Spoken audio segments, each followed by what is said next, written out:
Good evening, everybody. We'd like to call this August 3rd City Council meeting to order, and tonight there are no excused absences, another night of perfect attendance in Issaquah, and we're going to start with the Pledge of Allegiance. I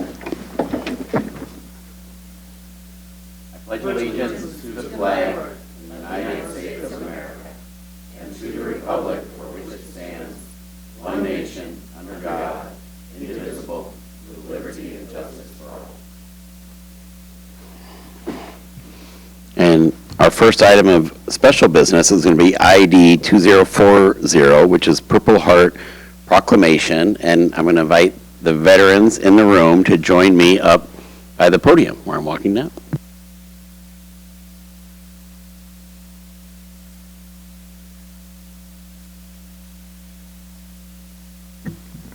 Okay, for a little. Hey, I like it. I know. Come on. You guys all have to stick together. Yeah.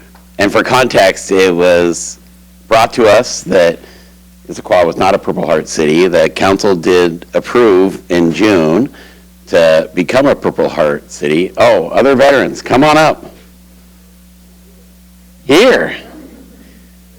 And after the council passed a resolution to make Issaquah a Purple Heart city, yes, we now have street signs acknowledging that. And so tonight we're here to read that proclamation.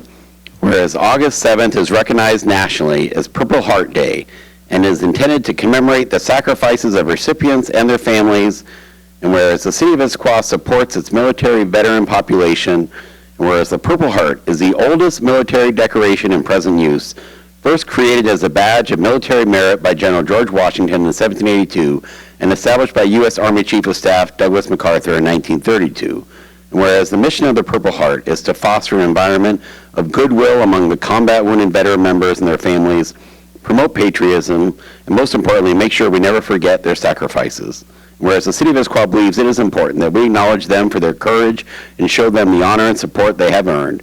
Whereas I encourage all residents to show their appreciation for the sacrifices that the Purple Heart recipients have made by committing ourselves to honoring the recipients in our words, hearts, and actions. And now therefore I, Mark Mowat, Mayor of the City of Issaquah, do hereby proclaim August 7th to be Purple Heart Day in the City of Issaquah and urge all residents to join me in honoring the sacrifices recipients made.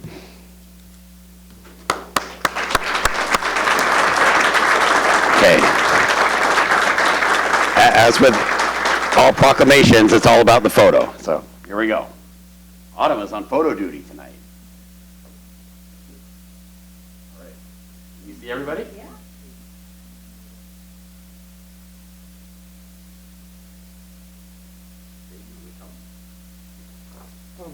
Thanks, Mayor.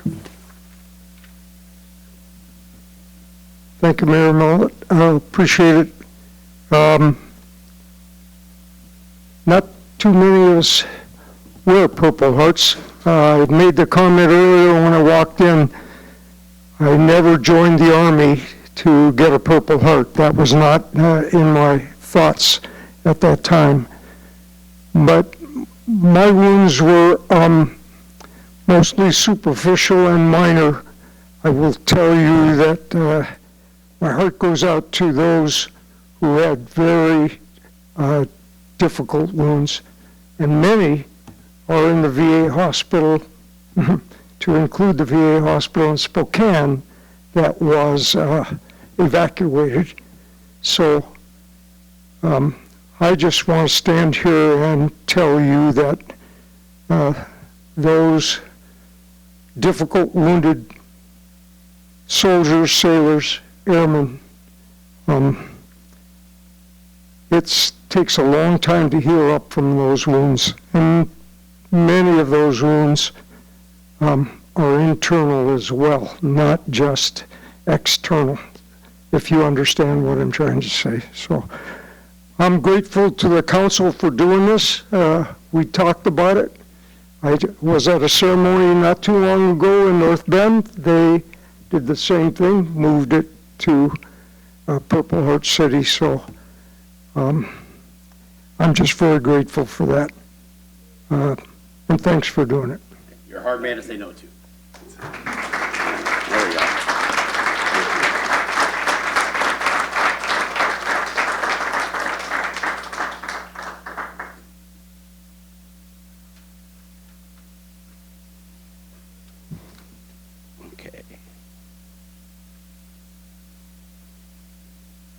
The next item of business is ID 2047, the National Night Out Proclamation.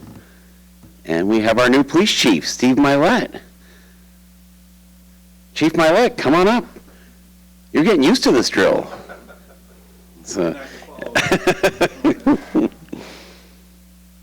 Okay, whereas National Night Out is an annual community building campaign that promotes police community partnerships and neighborhood camaraderie to make our neighborhoods safer, more caring places to live. And whereas the City of Issaquah proudly participates in National Night Out, joining thousands of communities nationwide in strengthening relationships between neighbors and law enforcement while fostering a true sense of community. Whereas the Issaquah Police Department is dedicated to protecting and serving the residents of Issaquah with integrity, professionalism, and compassion, working every day to ensure a safe and welcoming city for all. Whereas National Night Out in Issaquah offers families and neighbors the opportunity to connect with their local police officers, enjoy family-friendly activities, and more about community safety, crime prevention, and emergency preparedness. Whereas the annual event strengthens neighborhood spirit, enhances police community partnerships, and sends a clear message that Issaquah is united against crime and committed to building a strong and resilient community. Now, therefore, I, Mark Mullet, Mayor of the City of Issaquah, do hereby proclaim August 4th, 2026 to be National Night Out in the City of Issaquah, and invite the community to join me in celebrating and participating in festivities that raise awareness for this important cause.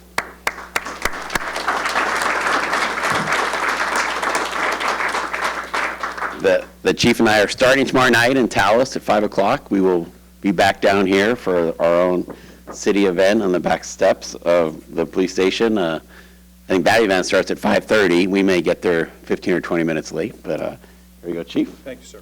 Wait, we got to do the, Wally will be disappointed if we don't get a photo. Hey, you gotta give us your profound words. Well, first, thank you very much, Mayor, and members of council, Mr. President.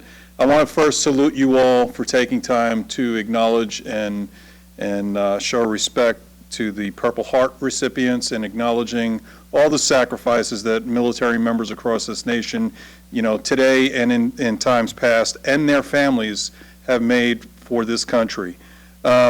National Night Out is a very special event. It gives the police and the community the opportunity to come together with the united cause to keep crime down and eliminate it as much as we possibly can. This is a great time and a great event for us to get to know each other even better, to forge those relationships so we do reduce crime, reduce the fear of crime, and enhance the quality of life for everybody who calls Issaquah home. So I really, truly hope that you all come out tomorrow, tell your friends and family, and we will be out there. Take care. Thank you so much.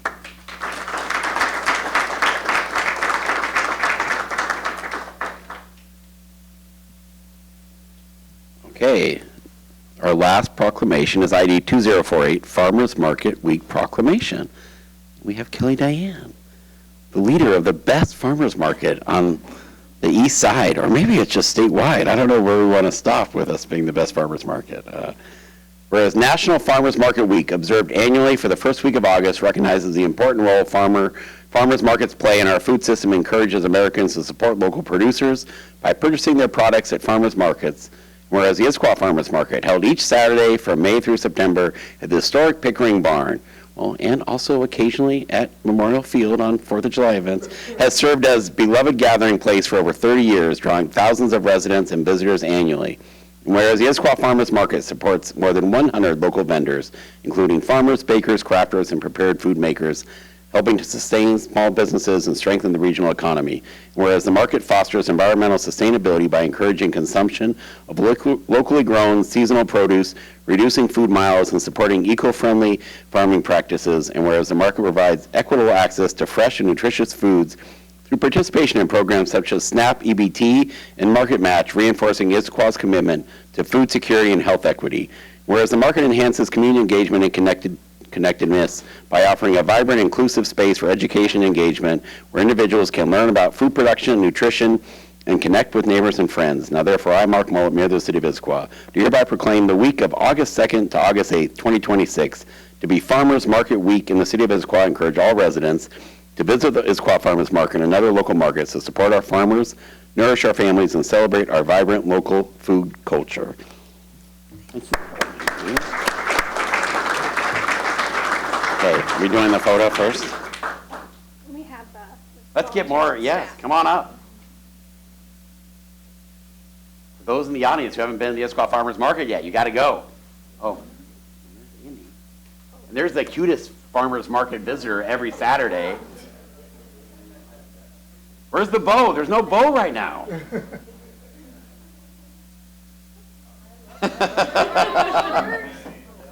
Oh, I love farmers market. Okay, doesn't get any better than that. Okay, now you have to give a speech. No, you have to give a speech with the baby, no? Don't grab the microphone. Thank you, council members, mayor, deputy mayor, parks director, and residents. It's been an absolute privilege to serve as the manager of the Issaquah Farmers Market for 5 seasons. In my time at Pickering Barn, we've seen the average weekly attendance grow from 3,200 in 2022 to 4,200 in 2025. Sales to vendors have increased from 1.2 million in 2022 to 2.1 million in 2025. Year to date, the market has welcomed over 60,000 visitors, and sales to vendors are at 1.4 million. Over 600,000 in sales are to farms and ranches. This slow and steady development reflects growing trust and engagement from the residents of Issaquah, as well as visitors from around the region. The market supports an average of 100 small businesses each week, feeding us and the local economy. 2026 welcomed the 4th annual Sustainability Fair, 2nd annual Wildlife Coexistence Day, and 1st season of partnership with King County Library System for Storytime at the Farmers Market. With the addition of the full-time coordinator role at Pickering Barn, we're already planning a more extensive programming calendar for 2027. And I'd like to recognize a few volunteers and staff in attendance tonight. Donovan Richards and Andy Baziz inherited the volunteer-powered Music at the Market program this season and have done an exceptional job recruiting local musicians to create a joyful and welcoming atmosphere at the market. When's the last time a flute ensemble greeted you at the entrance to the grocery store? Thank you, Donovan and Andy.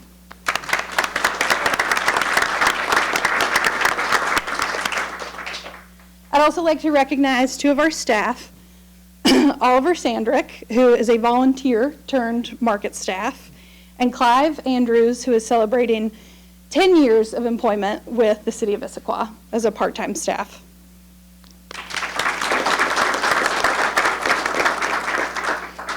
In partnership with the city's solid waste analyst, Sam Tarvin, we're in the 2nd year of hosting the Hard to Recycle program at the City Information Tent. Year to date, the program has collected 5,300 gallons of styrofoam and 163 pounds of batteries.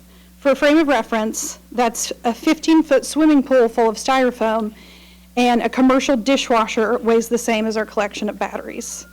These items are being diverted from the landfill with proper care and providing an additional reason for visitors to come back weekly. Year to date, we've distributed over $4,000 in EBT and SNAP Market Match to shoppers and redeemed over $4,000 to vendors. In closing, while the local work in this community gives us so much to celebrate this Farmers Market Week, the work to keep connecting people to nutritious local food is far from over. The current Farm Bill is overdue for an update, and many years of extensions and a new farm bill is currently being proposed. If you have interest in learning more about the new Farm Bill, I encourage you to research the current proposals and reach out to your local legislator to share your thoughts. Climate change and emergency preparedness are at the forefront of planning for farmers and market organizers across the state. The price of labor, fuel, and fertilizers is untenable for many small farms. For all these reasons and more, farms and small businesses are counting on your support and extend an invitation. We extend an invitation. Come for the food, come for the music, come for the community. Everyone is welcome to join the celebration and champion local. Again, thank you for your support and your time, and happy Farmers Market Week.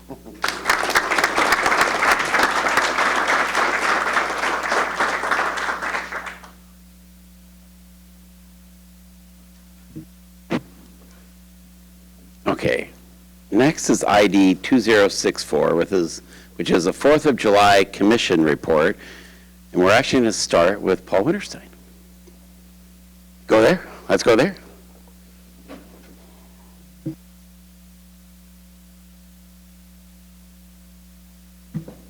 Thank you, Mayor. Hello, Council. My name's Paul Winterstein. I happen to chair the 4th of July Commission, and this evening, all I'm going to do is introduce the members and then pass on a presentation, a summary later on. With us today in our audience, raise your hand, Ben Amlin, Missy Tubbs, Frank Looking very Garcia. patriotic, I might imagine. Yeah. Kim Shaddix. And is Brenda Spears here? I don't see her. And Janie Bube, who is our executive director, she'll be following up. I want to offer a simple thank you to this group. They're a very dedicated team. They stepped up, they gave selfishly of their time and carried out our mission with great enthusiasm to help deliver the latest in a long line of unforgettable celebrations that this city has a history of hosting. So with that, I'd like to turn the rest of our recap over to our executive director, Janie Bube.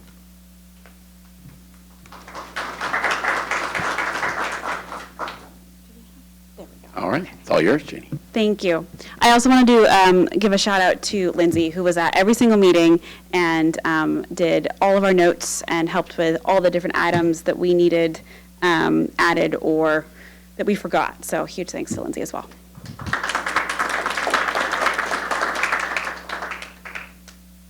Just did that. Okay.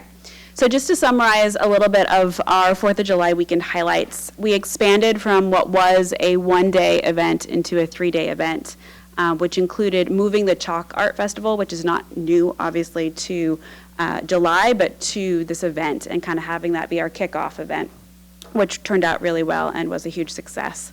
And thanks to Parks for allowing that to happen. We also added a wagon decorating contest, which happened on Friday, July 3rd, the day before. And even though it was small, it was mighty. We had 11 entries, 4 of which were businesses, and then the rest were actually families that either pre-registered or just showed up day of. And I have some photos of that, and it was really fun and really cute. We also had an art project that was the glass mosaic by Cheryl Smith, and I think that's now in the senior center or displayed in front, and Amy managed and ran that, so huge thanks to her as well. And I think that was great, and every night that they had people come and participate, it was filled, and I think it was done within 2 sessions, so it was really popular, and definitely a community building opportunity. On the day of, for Farmers Market, I believe we had 36 vendors, approximately 5,200 shoppers, and also parade watchers. We also had over $70,000 in vendor sales for the farmers market, which was relatively pretty good for the size. And then we had over 450 participants in the parade itself. And I think that that shows that overall really strong community participation and overwhelmingly positive response from the community, both on the day and then in social media later. I'm not going to go too much into this, but event costs, obviously there are many more costs, and depending how and which departments absorb things, but this is kind of from what we as a commission were looking at, around $27,000. Sponsorships, this was exciting. We had $8,500 in monetary sponsorships. And then if you include our in-kind sponsors, which are very important, we had a total of $12,250. And I think with more time and more dedication, it would be relatively easy to get more over next year in time.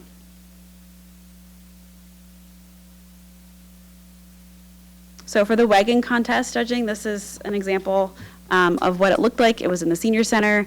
We had a circle and we had the different floats or wagons there. You can see that was one of our winners, a really cute kiddo. And then we also had a family in the upper right, your right, that wanted to do place as Issaquah, which worked really well. And then we had some other ones that were fun. And then for the businesses or for the organizations or groups, we had 4, and you can tell they kind of went above and beyond in terms of what a wagon could look like and truly envisioning it as a float. So I think this is, and the previous, is a really great idea and way to contribute to the parade and also have something that's sustainable for the future.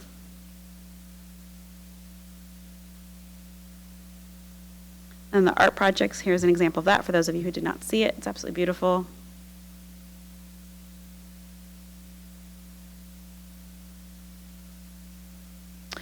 So for the parade, I'm just going to show you some photos. These are actually my photo, well, not my photos, my husband's photos. So I wasn't able to watch, but he watched. The communications department has a whole slew of photos as well and videos. It was really wonderful having Cody as our parade marshal this year. For those who don't know, he's a Sounders player. The pet parade, or the pet portion of the parade, was a huge success, and everybody really loved that. This was another one of our wagons that was in the contest.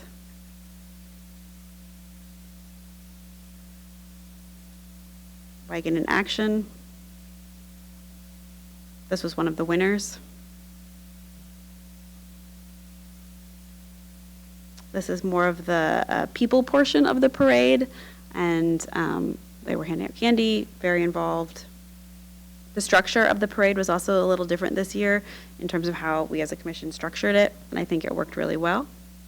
And then we had the Clown Garage as one of the closing acts, which added a nice finale, as well as the beautiful horse. Oh, no.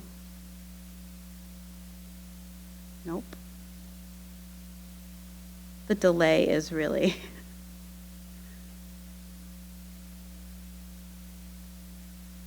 The horses that were really lovely, and was, I think, a really great conclusion to the parade.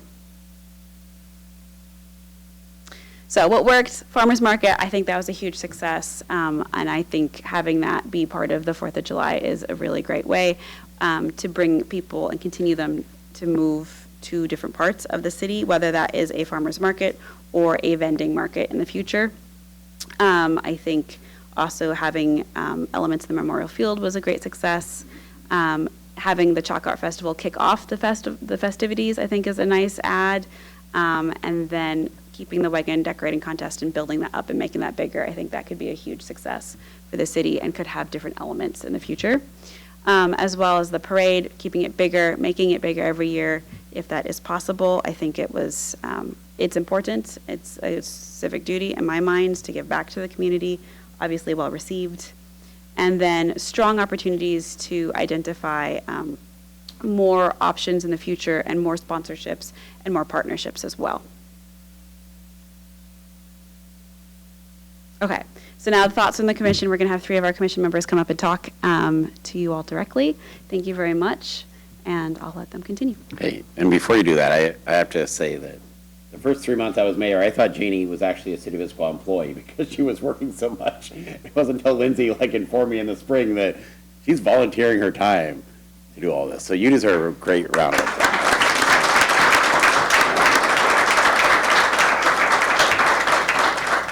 Okay, bring them up.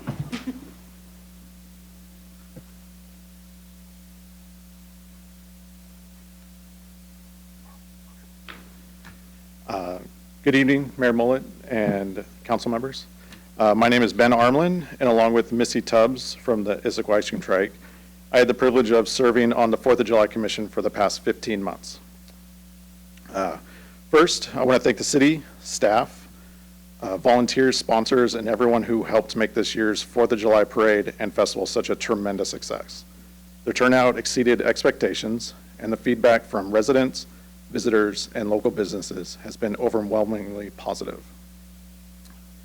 This celebration was about much more than a parade. It brought thousands of people into our downtown, supporting restaurants, retailers, vendors, and other local businesses. It showcased Issaquah as a vibrant, welcoming community and created lasting memories for families while strengthening our sense of civic pride. Events like this don't just happen. They require planning, coordination, and a reliable financial commitment. That's why I'd encourage you to consider making the 4th of July celebration a permanent part of the city's annual budget and long-term planning process. Dedicated funding would provide the stability needed to continue building on this year's success attract additional sponsors, and ensure this tradition continues to grow. An investment in this event is an investment in our local economy, our businesses, and the community spirit that makes Issaquah such a special place to live. Thank you for your leadership, and I hope you'll ensure that this celebration becomes a lasting tradition for generations to come. Thank you.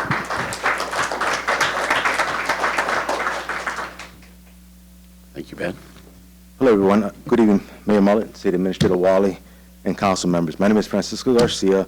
I'm a one-time resident of Issaquah and a retired military member, and honored to have served in 2 parade commissions. But more importantly, the 250th anniversary of our country, the parade turned out great. It really did, and I'm happy about it. I follow the same sentiments as Ben and Missy mentioned. The local community response was overwhelming, positive. It was a great opportunity to also reflect on and appreciate the hard work veterans do, first responders, voted officials, and city employees in preserving our freedom. Also allows us to reset our belief in our Constitution, a good reminder for all of us. Issaquah is a unique community, a place to do just about anything and be surrounded by a tight-knit community. For that, celebrating the 4th of July should not only be a volunteering endeavor, but it should also be strongly supported by funding and personnel to maintain this valuable patriotic celebration. Investing in these important celebrations further reinforces our community. Thank you for your leadership and time.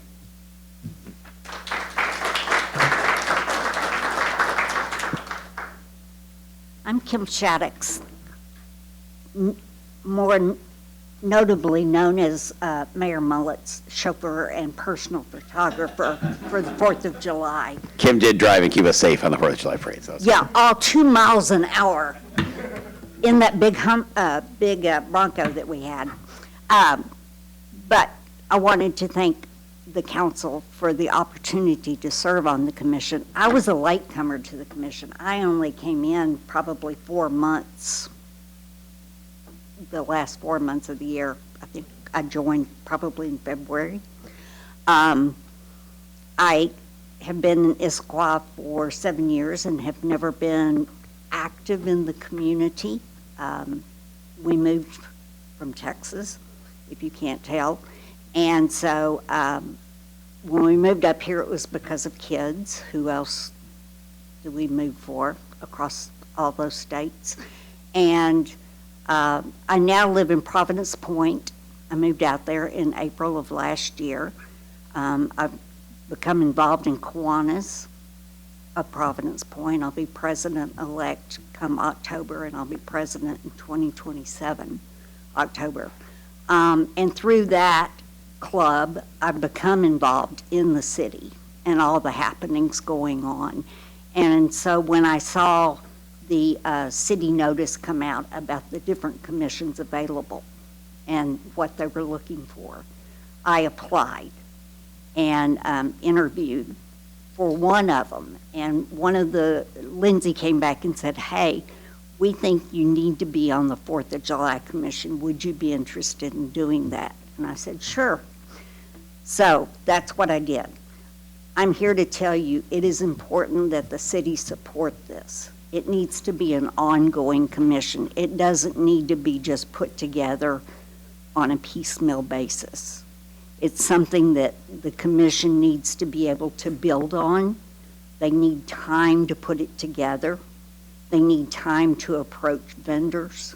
They need time to go to schools and to scout organizations while school is in session to get their participation lined up. We didn't have, we've got 4 high schools, soon to have 5, which I'm very aware of, being in Providence Point. We didn't have any high school bands. And that's something that I grew up with. The high school bands always participated in the 4th of July. So it's important that it be an ongoing thing, and that would be the one key thing I would ask that you would consider, that you keep it in place so that the commission has the time to put it together and have it even more organized. I had at the wagon decorating contest, we had I think one of the families was actually from Snoqualmie, and they said that they were actually coming to the 4th of July because Issaquah was doing a lot better deal than Snoqualmie was doing. My daughter lives in Snoqualmie, so I thought that was pretty cool. Also, one of the oldest living people at Providence Point, John is 91, I believe. His son and family came over and were visiting from Thailand. I think he's in the military. And they were here for 4th of July, and they actually came down to the parade, and they were raving to John. And of course, Providence Point puts on their own 4th of July thing, and so a lot of the residents stay there. But John was impressed by how much his family enjoyed all of the activities, not just the parade, but all of the farmers market and everything else going on. Thank you very much, Kim. That's excellent. Yes, another round of applause. Thank you very much, 4th of July Commission. It was a huge success, and yes, and you did a good job keeping me safe in the car. My wife never felt nervous you're going to run anybody over. Okay, we're now on to public comments. Those of you signed in advance, you will be called on first. If you're joining virtually, raise your virtual hand. Tonight's a little unique where we also have a public hearing on Agenda Bill 9231, the park bond. So if you're here to comment on the park bond, we ask you to wait for the public hearing to make those comments, but everything not related to the park bond, that's just general business in front of the city, we encourage you to go ahead and make public comment and be respectful. And Madam Clerk, do we have anybody signed up tonight? We do. We have one virtual attendee, Paul Quinn, who's signed up to speak. Paul, I'm going to make you a panelist now. You can unmute and may also choose to turn your video on. Very good. All right, good evening, Mayor, council members. My name's Paul Quinn. I live in Sammamish. I'm speaking to you as an individual who cares about fairness and how Issaquah solid waste customers are charged for disposal.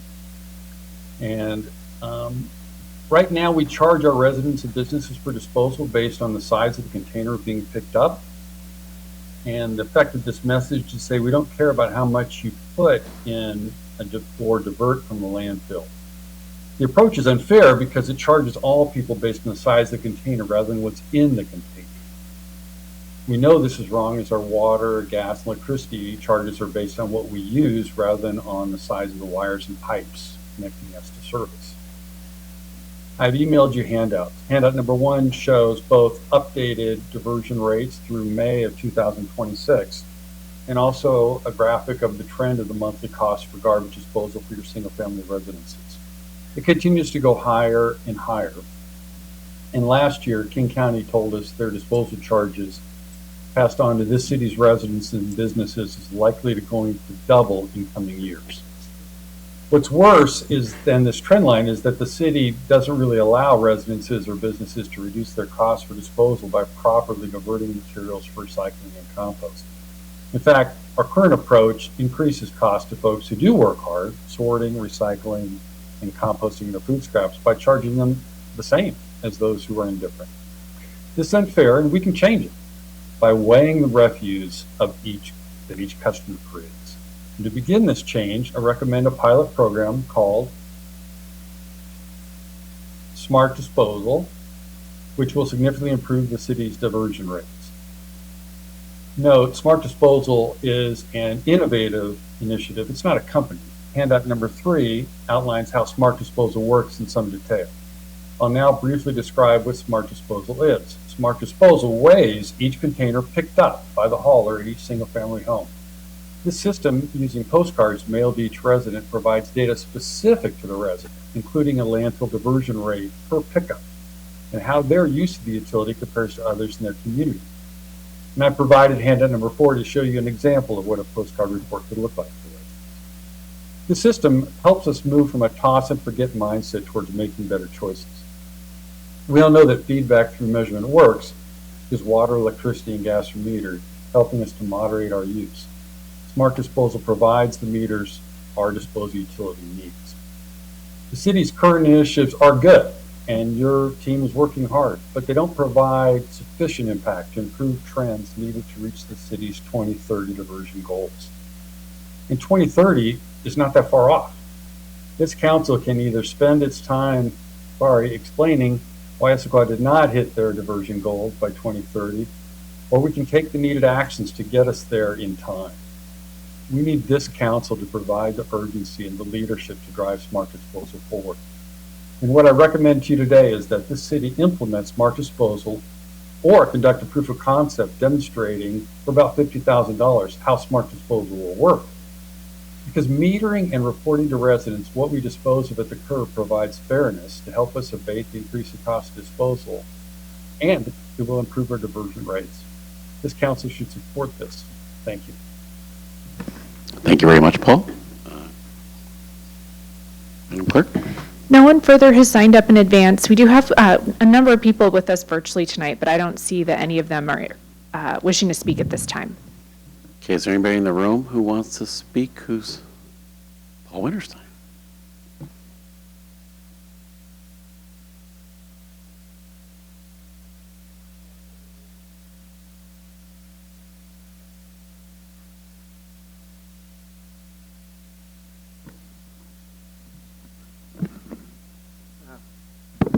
Thank you. Hey, my name is Paul Winterstein, Director of the Issaquah History Museums, former member of the 4th of July Commission. 4 months ago, we were in here, we talked about some funding to help us launch the program. We did want to report this past Saturday, we did successfully soft launch the trolley. We did 3 full passenger runs. We did not promote it at all, so everything was walk up. I told a few people, I think I told Mayor Mullet, because he asked me every other day how status was. So going forward, we're month of August and September, each day of Saturdays and Sundays. We have done pretty significant repairs to the tracks that we couldn't have done otherwise without your support. The 101-year-old trolley itself required a fair bit of deferred maintenance that had to be performed, but also a couple gaskets had to be replaced, things like that. That's expected. We were able to bring a program manager on board who is really driving this effort, and so we couldn't have done that without the financial support that you provided. So I'm looking forward to the trolley being part of the economic vitality for the month of August and beyond. To have 73 members of the public walk up and board it on 4 different rides, including Councilmember Nichols and his family. And that definitely shows that it was a strong attraction. I think once we start promoting this and letting others know about it, it's going to be, it really should be fantastic. I do want to say too, members of the Parks Department, when it comes to clearing trees, members of Public Works for helping us with the Front Street crossing, and also just planning the corridor as well. Many, and also support from administrative staff. Without all of that cooperation, it wouldn't have happened too. So I'm really grateful for all that the city's doing, including, the staff and the infrastructure that you're maintaining. So just wanted to give you that quick report that we're up and running. I'll see you on board. Thank you. All right, thank you very much. We have established it takes a village to raise a trolley. Anybody else in the room wishing to make public comment outside of the park bond hearing? Okay, not seeing any. Public comment is closed. We will now move on to the consent calendar. I did not have any remarks on the consent calendar. Are there any committee chairs or chair designees who would like to report on consent calendar items? Councilmember Joe. Thank you, Mr. Mayor. I'd like to just give a brief report on the LTAC grant money that's up for the consent agenda this evening. We did a second source of funding, as I've talked about it numerous times during comments, and we had $76,500 budgeted. We went through a process where applications were submitted. We had a full committee. All the members, regular members, were there to review them. They had reviewed the submittals in advance and had given their scores both on the cumulative score and the amount of funding that they we're recommending. During our meeting, we took a great deal of time to talk through all the different submittals and came out with the amounts that you do see here. One of the important ones was the city request for barriers for festivals. Government has the obligation to provide, I feel, for things that the citizens themselves cannot provide on their own. The prime example would be public defense. We don't pay for our own missile defense system individually. We depend on the government to provide that for us in extreme circumstances. Here in small Issaquah, we're not depending on each organization, the chamber, the hatchery, other organizations to provide their own security barriers for events. The expenditure is too high for those events. And so the city wanted to put in an application for those barriers for $51,500. So we would provide those for the different events. The groups could use those as a public good. The committee felt that that ranked very high. As you see, it received a cumulative score of 97.5, and the full amount was recommended after discussion. You can see that there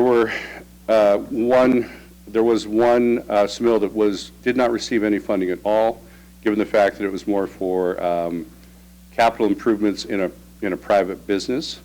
But we did give funding to other organizations that are going to potentially bring in visits from over 50 miles away and overnight stays. We also have, I understand it from the administration, and the mayor can talk about this a little bit more if I get my facts incorrectly, but we now have a program where we can look at the phone data for people to find out where they're coming from. If they're visiting a particular event, such as the Cougar Mountain Zoo or the Salmon Days event, we can find out where they're coming from, how long they stay, where they stay overnight, et cetera. It's going to give each of the organizations that was given funding from LTAC great information to report back to the committee toward the end of the year and into next year for the next round of funding in January.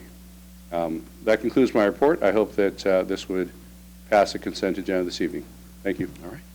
Thank you very much. And those, we have 33 barricades getting delivered tomorrow.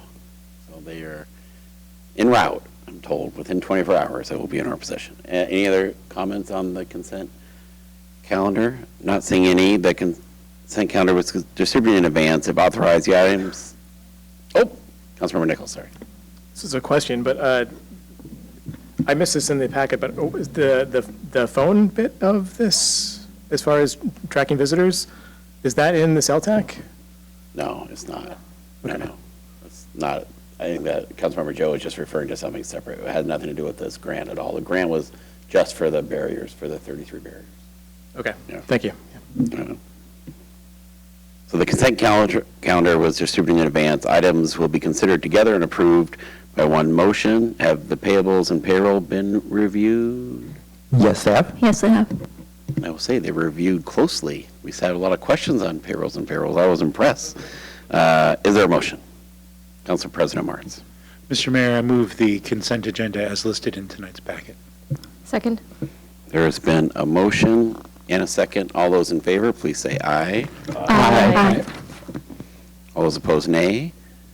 And that is approved unanimously. The next item of business is Agenda Bill 9231, the Park Bond November 3rd, 2026 general election ballot item. We will conduct a public hearing. I'd like to invite Parks and Community Services Director Jeff Watling to present on this item. I think we're going to do the presentation first, and then we will open the public hearing and go to public comment. I'm looking at City Attorney Rachel, and I'm getting nods. Mayor, thank you. Good evening, council. Was walking and chewing gum at the same time there. Getting the presentation up.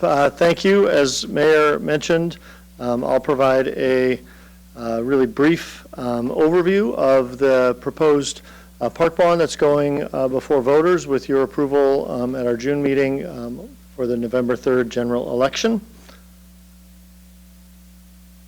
A little bit of background, voter-approved park bonds are certainly a tool that many cities around us use. In particular, Issaquah has used this tool a number of times through the decades to fund important park and trail investments. Most recently, in 2006, voters approved a bond to do park renovations, trail development and land acquisition. Then again in 2013, voters approved another package that supported significant repairs to the Julius Bone Pool, development of the turf fields at Central Park, Confluence Park Phase 2, which includes the bridge photo here, as well as some other improvements and acquisitions. As I mentioned, on June 29th, after a lot of conversations the first half of the year that we've had together, you approved a ballot measure going to the voters of Issaquah later this year on November 3rd. This request will decide whether to renew park bonds that are retiring at the end of this year. If approved, this renewal would maintain the current levy rate at 8 cents per $1,000 of assessed property value, generating approximately $18 million. The revenue from the bonds would be combined with grants and other revenue funds to provide approximately $24 million in park and trail investments that have been prioritized by the community.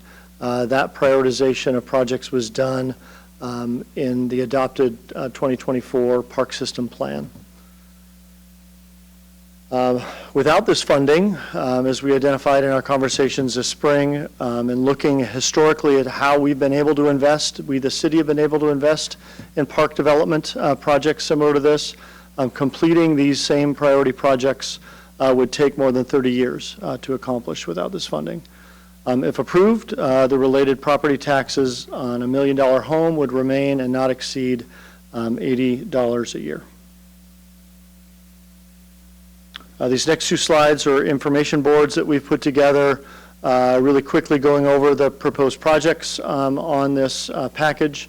They include some partnered projects at the 3 elementary schools that are within the city of Issaquah boundaries, creating athletic turf facilities at the play areas of those 3 elementary schools. 2 new trail corridors, one on Cougar Mountain, utilizing the Harvey Manning Park acquisition that was done in 2018. Another new trail corridor on Squawk Mountain, utilizing the recent Kilkari and Weymouth property acquisitions. Also on West Tiger Mountain, a key gateway, the Bill Ramos Memorial Trailhead improvements would be improved to provide a better customer experience. Confluence Park, Eck House restoration would be part of this project, restoring that historical asset to public use. At Tibbetts Valley Park, 2 investments would be planned. One is a community park-sized all-inclusive playground, as well as our second off-leash dog area. And then last but certainly not least, at Central Park, adding some pickleball court, tennis court facilities. Real quickly, looking at how those investments are spread throughout the community, this map certainly reflects one of the other intents in not only looking at diversity of park amenities and those priorities, but also geographic diversity throughout the community.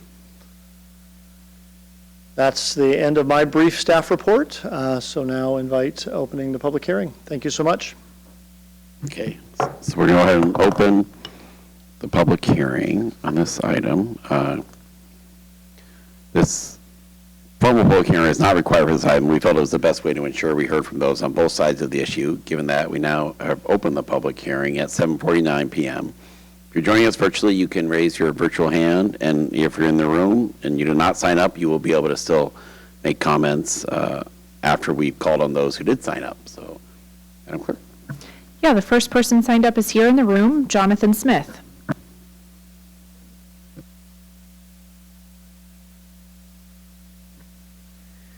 Okay. My name's Jonathan Smith. I'm a 33-year resident of Issaquah. I'm a former rec soccer coach, a frequent park user, and a volunteer for IDS. I volunteer in the schools. I'd like to present opposition to the plan to install artificial turf sports fields at 3 Issaquah elementary schools. But first, I'd like to state that I totally support and value the Issaquah parks. As part of this upcoming parks renewal bond, the city is proposing to add artificial turf fields to 3 elementary schools in the school district. I'd like to register my opposition to this plan for the following reasons. Number one, artificial turf has been shown to contribute to global warming by absorbing significantly more radiation than living turf, and to a lesser extent by displacing living plants that could sequester carbon dioxide through photosynthesis. The surface temperatures of an artificial turf field can be 10 to 35 degrees Fahrenheit hotter than the natural grass fields. Increasing the temperatures by adding artificial turf seems to counter Issaquah's climate action plan. Just as an anecdotal point, it's noticeably cooler as you walk through the city and walk into the parks. We routinely take walks through the city and across Tibbetts Field, and it's much cooler. The grass and the trees really reduce the temperatures. Number two, the addition of artificial turf fields eliminates natural habitat for wildlife and humans. Countless birds, mammals, and insects utilize our natural grass sports fields. Humans need a place to interface with the natural world. We spend so much of our time indoors and in front of screens. There is really no substitute for walking and playing on natural surfaces. I think children need to play in the dirt, not on plastic fields. Number three, artificial turf fields emit pollutants into our groundwater. Over time, artificial fields wear out and small bits of plastic, synthetic subsurface materials, and adhesives break free and enter the surrounding natural environment. I have seen maintenance crews at Dodd Field using leaf blowers to blow these materials into the surrounding natural environment. It will eventually end up in the Issaquah Creek in the groundwater. Number four, artificial turfs wear out and are generally replaced every 8 to 10 years. This generates a huge amount of plastic waste that takes hundreds of years to break down in landfills. It will not biodegrade, it will just break down into small bits of plastic and enter our food stream. Number five, we need to preserve the natural green space within our city and near schools, especially as our city builds out and grows. Once green space is removed, it will be very difficult to bring back. In closing, I'd like you to please consider removing the addition of artificial turf fields to the 2026 renewal park bond. I'm happy with you to spend your money in a different way, but please preserve our natural environments, and please do not introduce more plastic into our environment. Thank you so much. All right, thank you, John. And what John did not mention in his resume is he leads a group of volunteers the first Saturday of every month at the post office. And I was there this last Saturday, and I think we had 15 or 20 people who volunteered to spend 2 hours cleaning up the Issaquah community. It's a great service. Thank you, John, for that. Madam Clerk? Yes, the next person signed up is Steve Pereira, who is with us by phone. Steve, I'm going to go ahead and unmute you now. Your mic is live. Hi, this is Steve Pereira. Can you hear me okay? You're a little quiet, but we can hear you. I'll work on it. I've put together some thoughts. I'm going to try to read them rather than wing it off the top of my head. When I was selected to write the No campaign, I learned I was the only person that signed up, and I remembered a quote attributed by W.C. Fields or others that whether or not I should belong to any group that would have me as a member. Sorry, trying to do humor. I shouldn't do humor. Let me get to my thoughts. The reason that I am opposed to this particular bond measure and that I think the community should vote no is that there has not been a prioritization of what items should comprise the overall city park plan. Until we have that, we're never going to get to the point where we've decided what's the best investment of the current funds that we have. Just like every other proposed city need or wants far exceed those of the revenue. So we need to have a community-wide discussion on prioritization before we decide to move forward with what to implement. Otherwise, we're never going to meet our community needs. We need to have that before we decide to move forward. So I'm not saying no based on what items are in the list. I'm saying no, not yet, because we haven't yet developed our priorities, and that needs to take place. I understand and respect that this park bond project must be based on new projects, not on things like operations or maintenance or facilities or ongoing regular costs. But every time we add a new project, we don't take into effect or consideration what its effect will be on ongoing demand for regular maintenance over the next 20-year lifespan. That also needs to take place as a consideration before deciding what new projects to move forward with. I would also like to see measurements of what level of service or LOS requirements drive us to select a proposed new project. What is it, for example, that we say the pickleball courts should be added as the highest need, or what metric says that we should move forward with new sports fields? What drives us to say we need at this time a second dog park when we only just had recently completed the first dog park, when that project was shoehorned in, when it was not previously part of the park's priority projects? Another example could be that we need new trails or new trailheads. What is it? What's the metric that says the existing trailheads have an urgent need based on usage to move forward? Again, these are not necessarily bad things. I do admit personally I'm opposed to a dog park because I believe there are human needs that are higher level than the needs of pets. But again, the prioritization of items is what should drive this to proceed now, not wait until we have that community prioritization in place. I'm asking for delay. Others may have different thoughts or additional thoughts. Those are my thoughts, and those are what I will try to convince the community of going forward on why at this time is not the best time to proceed with this proposed park plan bond issue. Thank you, with respect. All right, thank you very much, Steve. All right, thank you very much, Steve. No one else has signed up to speak. Okay, is there anyone in the room who wants to? Paul Winterstein.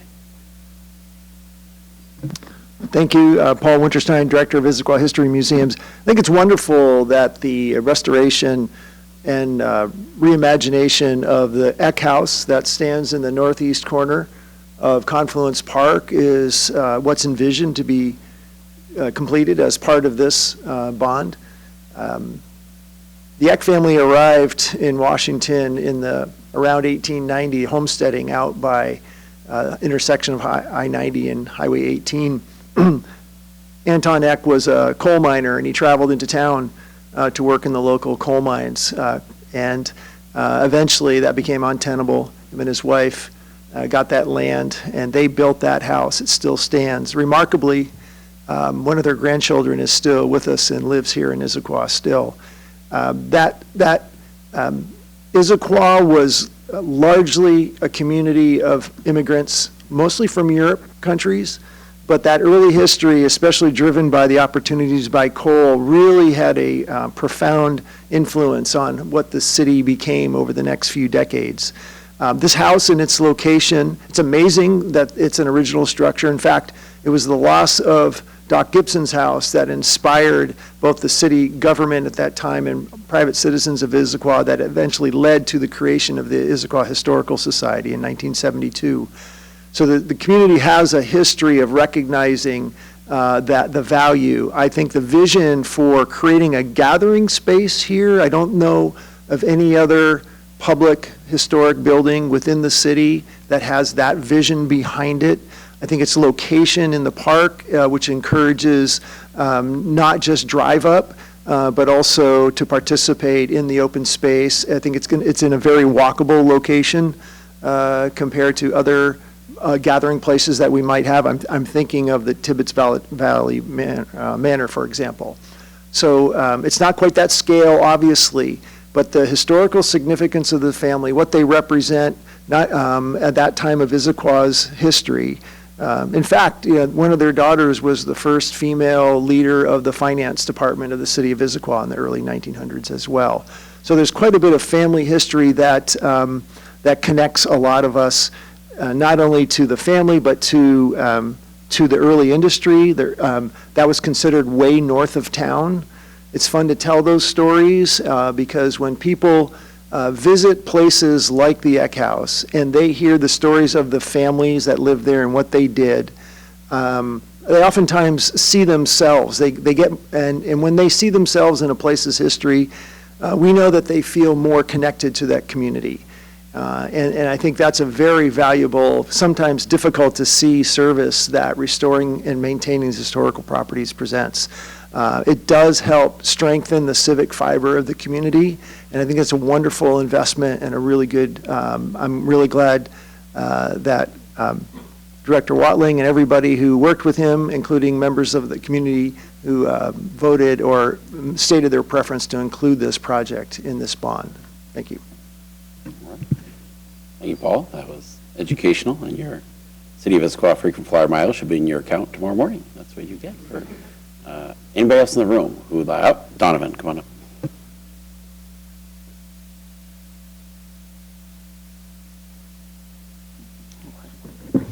This is still on. There you go. All right. Good evening, council members, Mayor Mullet. I think you all know me, but just to say it again, my name's Donovan Richards. I've been a resident of Issaquah for 10 years, and thank you for the chance to speak here, and I'm speaking in favor of the bond. I want to talk a little bit about just what's been going through my head. I've been thinking about what it means to belong to a place. Not to own it exactly or even understand it fully, but to belong to it, to have your life folded into its seasons, its trails, its gathering spots, so that you cannot quite separate your own history from the history of the ground beneath you. I think of the small children who will learn to ride bicycles on a path that does not yet exist, and the old man who will sit on the bench that has not yet been built. Watching them, I think about, or watching those kids, I think about how much of life is made not in the private rooms, but in the shared, unassuming spaces where neighbors become known to one another. This is what's at stake in the park dawned before us, not merely acreage, but the possibility of belonging. So we're saying plainly what this measure asks us, because plain speech is a kind of honesty we owe each other. This is a renewal, not a new burden. The rate stays where it has been in exchange for that steady, familiar contribution. The city can raise money for park, trail, and recreation projects. Nothing new is asked of us. What is asked is that we continue what we have already, in our wisdom, begun, as we did in 2006, when voters approved a bond that funded renovations, trail development, and land acquisition, and again in 2013 with improvements to the pool, turf fields, and neighborhood parks. We're not being asked to build something from nothing. We are being asked to not let go of the thread. I also want to say this too. The beauty we protect protects us back. The mountains that rim this valley, the trails that thread up into them, the parks that soften every neighborhood, these are more than amenities. They are, in a very real sense, the foundation of what makes a house here worth more than a house somewhere without them. People do not move to a place or stay in one only for the roof over their head. They stay there for the sense that life is good there, that there is somewhere to walk, somewhere for a child to play, somewhere to see a mountain in the cold morning air. The market knows this, even if it never says so outright. A community's natural beauty and its access to shared green space are quietly and steadily written into the value of every home that shares ground in this city. In that sense, the bond is less a cost than a covenant with a good already at work. It does not ask us to build our prosperity from scratch, only to reinvest in what has already been given back to us year upon year, gift upon gift. I do not think it's sentimental to say that a community is only as strong as the place it holds in common. We live now in a time with so much of life that has become private, solitary, mediated by screens. And so the plain old-fashioned good of a shared field, a shared trail, a shared bench in the shade becomes all the more necessary. A park is one of the last places left where a person can simply be present among others, asking nothing, expecting nothing, receiving almost without noticing it, the quiet reassurance that they are part of something larger than themselves. That reassurance is not a small thing. It may, in fact, be one of the things a community cannot survive long without.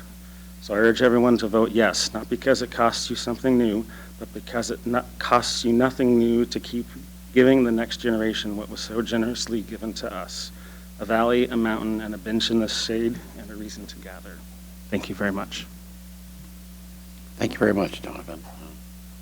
That was one of the more poetic statements made in front of the council this year. Anybody else wishing up? Jeff. Hi, my name's Jeff Newell. I live in the South Lake Sammamish neighborhood, and I really, really wish I would have gone before Donovan. Oh, boy. I don't know how I can touch that, but I just want to say I live in a neighborhood actually where there is no improvement listed in the park bond, and I'm totally fine with that, and I know my neighbors are, because there's so many things that are going to help all of us. New places to get to hiking trails, another dog park, more pickleball space, and most directly for what will affect the biggest part is the turf fields at the 3 elementary schools are going to be a huge benefit for the hundreds and hundreds of kids that play baseball and softball and soccer and cricket. All 3 of those fields, I can tell you firsthand, I never once had a soccer practice canceled because of the weather when you have a turf field. Unfortunately, the other field, specifically IVE, where my wife was a para for many years, half of her job at recess was to keep her kids off the field for 6 months out of the year. Anybody that drives along Newport Way will see orange cones out there. It's a no-go zone, much like the mud fields at Clark and at Grand Ridge. So I do understand the concerns about artificial turf, but I can tell you there's going to be actually more enjoyment of nature and outdoor activities if we can turf those fields rather than the mud pits they are about 7 months out of the year. I think it's the best. I think my favorite thing about the park bond is that it is indeed not a new bond. We've had some challenges in Issaquah, as we all know, the last couple of years, passing new initiatives and bonds. This is just simply, hey, let's just keep the status quo. I commend the creators of this for not asking to raise or to try to make it bigger or more grandiose. Let's just keep it to where it is, where it's gotten tremendous support. You don't see too many bonds that get 75% approval like we have the last 2 times this went up. And I think the last note I just wanted to say, just kind of spur of the moment, just hearing resident Steve's concerns. If there's one thing I've learned observing the park board the last couple of years is nothing is done on a whim. There was a ton of community input, a ton of planning, and reasons, really strong reasons for all the improvements that are listed in the bond.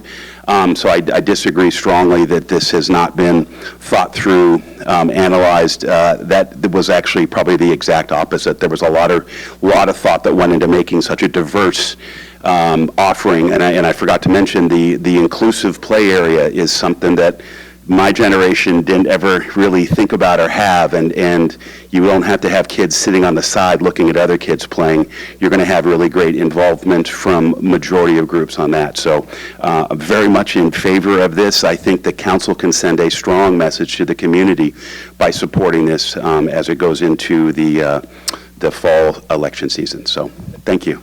All right. See, Jeff, you did just fine. You. Come on up. Come on up.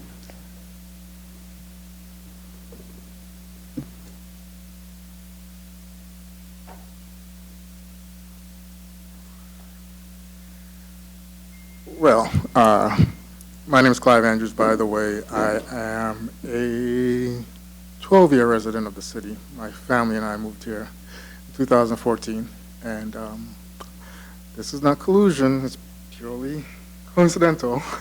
I work with the Parks and Rec Department at Pickering Barn. Jeff is Kelly's boss, Kelly's my boss, and he invited me to come for the Farmers Market Declaration. I didn't take a look at the agenda, didn't know that the Parks bond was on the agenda. However, I'd just like to say, I am totally in support of it as a resident, as a parent. As I said, I am a 12-year resident, and we moved here when one of my sons was going into 6th grade and the other was going into 3rd grade. All that to say, my oldest son, he just graduated from college last year, and he went to college back east in Philadelphia. And,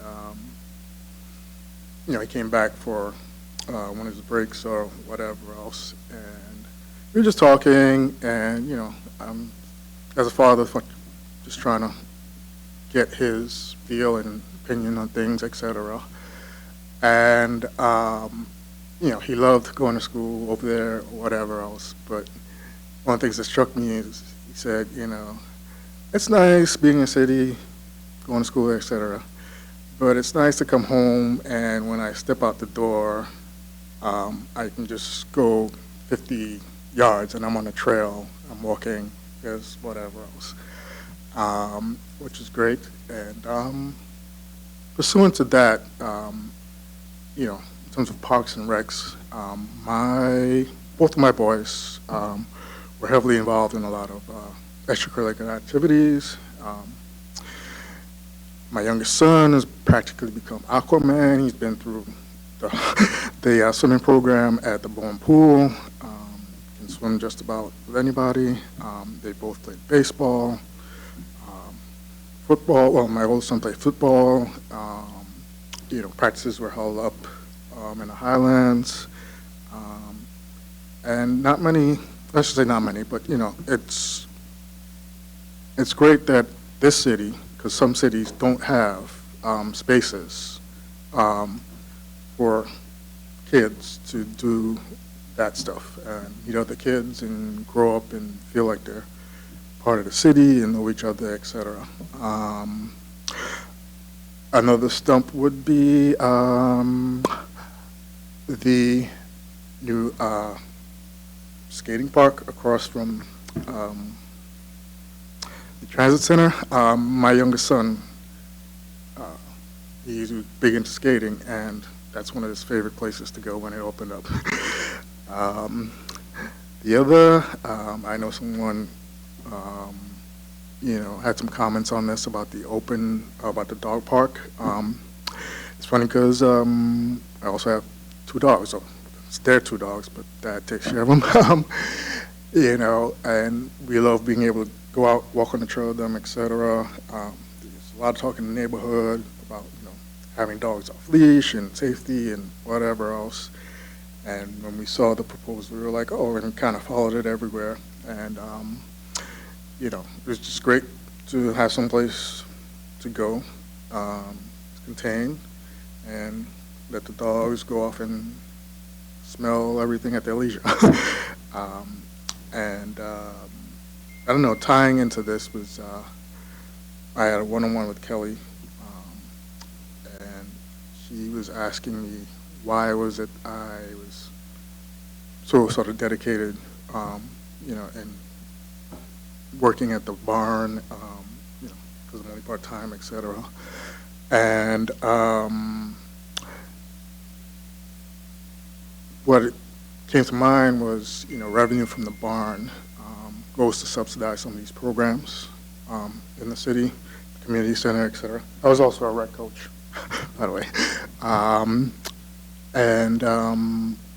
You know, my family personally benefited from that as residents of Issaquah, because, you know, there's the resident and non-resident fees. So, you know, it has just made my family feel part of the community and to be able to be involved in everything and what the city has to offer in terms of recreation, et cetera. So, as I said, I didn't expect to speak on this, but that's my little presentation. Excellent. Thank you very much. You get the award for the first Aquaman reference of 2026 as well. That's good. Is there anybody else in the room wishing to speak? That is going once, going twice. Does the City Council have any objections to closing the public hearing? Not seeing any. The public hearing is now closed. We will now go to council questions. Does the council have any questions on this topic? Once again, I'm not seeing any, so I will then ask for a motion. Council President Martz. Thank you, Mr. Mayor. I move to approve resolution number 2026-20, supporting Issaquah Parks and Open Space Bonds ballot measure, proposition number 1, scheduled for the November 3rd, 2026 general election. Second. Okay, there has been a motion and a second. Is there any further discussion? Council President Martz. Thank you, Mr. Mayor. So, longtime fans of the council will note that this process, that we had a long and thoughtful conversation about what would go into this bond and how we found what would go into this bond and how it would reflect community concerns. It is amazing, year after year after year after year after year, every time we talk to the public, parks is an incredibly strong part of why people love Issaquah and what they like about the municipal government. So having a replacement bond that is thoughtful, covers a really thoughtful range of activities and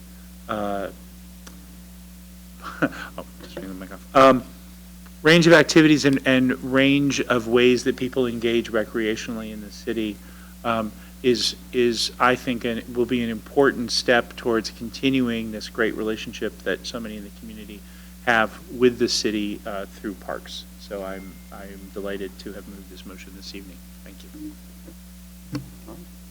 Excellent. Not seeing any other comments. Deputy President Chang. Yeah, just quickly, I think, as I had noted in a previous meeting on this, I think we typically don't get a lot of emails in support of something. Usually we can, often we will get a lot of emails opposing something, and I think this is the one issue where we've gotten the most emails, either for or against, of any issue we've had in my time on council, which, granted, has not been that long, but, there were like hundreds of emails from parents of kids who are really excited about, improving the fields at the school so that the kids can play outside and not track mud all over the school and into their homes. I think, as Council President Martz mentioned, the goal of this is to provide a little something for everyone. I think one thing that Issaquah has that really is unique amongst a lot of cities, and why I personally chose to live here, is because we have access to, these great natural spaces, Cougar Mountain, Squawk Mountain, Tiger Mountain. There's a patchwork of, management between city, county, and state, but I do think the city of Issaquah has done a really great job of, not only working with our partners, but also acquiring more land, as, sometimes that comes up, and it's always a very exciting opportunity for us to be able to do that. And so with this bond, we'll actually be able to leverage some of those acquisitions that we've made and actually build new trails so that you can have nice loops, which is a nice, better experience for hiking than just a random out and back. And I know there's a lot of people in our community who are going to be really excited about that. We also, all the council members went to a farmer's market where we, had some information and public engagement on the parks bond. And I actually remember one specific conversation I had with someone who's like, I can't vote, but I will happily pay my property taxes in support of the parks. So, there's a lot of folks in our community who might not necessarily be voters because, of citizenship status or whatever, but they still love the parks and are happy to pay to support that. And so I'm excited to have this opportunity for people in our community to be able to do that. I know there's also, been some talk about, what is the right thing for, to put to the voters. I will say, I think the city of Issaquah has done a very good job of being able to fund basic services through our general fund and, and other, revenue streams that we have. Obviously, there's ongoing discussions with the general budget, but I think asking the public, hey, you like parks? Do you want to make it even better for the low cost of $80 a year if you own $1 million house? I think, people will be supportive of that, and I'm happy to be voting yes tonight. Okay, not seeing any further discussion. The motion from the council is to approve resolution number 2026-20, supporting Issaquah Parks and Open Space Bonds, ballot measure proposition number 1, scheduled for November 3rd, 2026 general election. All those in favor, please say aye. Aye. All those opposed, nay. Nay. Okay, so that passes 6-1. And the next item of business is regular business, ID 2060. And thank you to our friends from Cascade Water Alliance who have sat through the first hour and 20 minutes of, but this, now you've seen the magic of Issaquah. And Andy is not just wearing his bow tie for you guys. He does wear this to all Cascade board meetings as well. And I think we have Andy and Brian, correct me if I'm wrong, are you still an Issaquah resident right now? You tried to leave and it just didn't work out. And you're still here. I love it. Okay.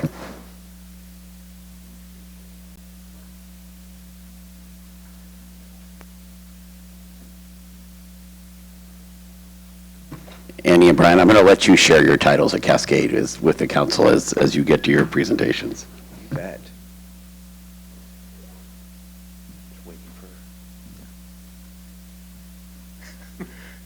Oh, it's going to be right there in front of me, isn't it?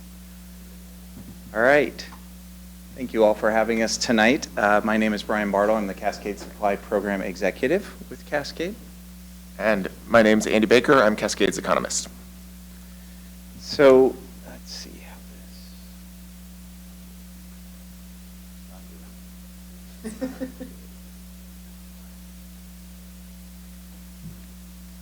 There we go. All right, tonight we're going to start with a brief background on Cascade, who we are.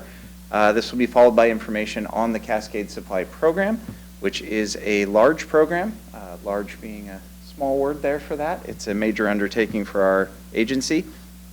We're going to talk about the capital funding plan, how we're going to pay for that program, and then our rates and charges for the biennium. And I'm going to say to council, if you have questions, just get my attention. We can ask them as we go. Go ahead. Yeah, we're ready for them, I think. Yeah. So this is just a very brief background on who Cascade is. So we are comprised of 7 member agencies. That's 5 cities and 2 water districts that you see on the screen there. What really sets us apart is that Cascade, we are our members. Our members all put up elected officials to comprise our board. So thank you to Mayor Mullet and Councilmember Joe, who serve on Cascade's board and represent Issaquah. The water serving this area currently comes from the city of Seattle, or through independent wells, such as what Issaquah has. We also own the Lake Tapps Reservoir you see on the bottom of the screen there, which is set aside for future supply for the region. In 2025, Cascade, at the direction of the board, signed supply agreements with the city of Tacoma to begin taking water in 2041.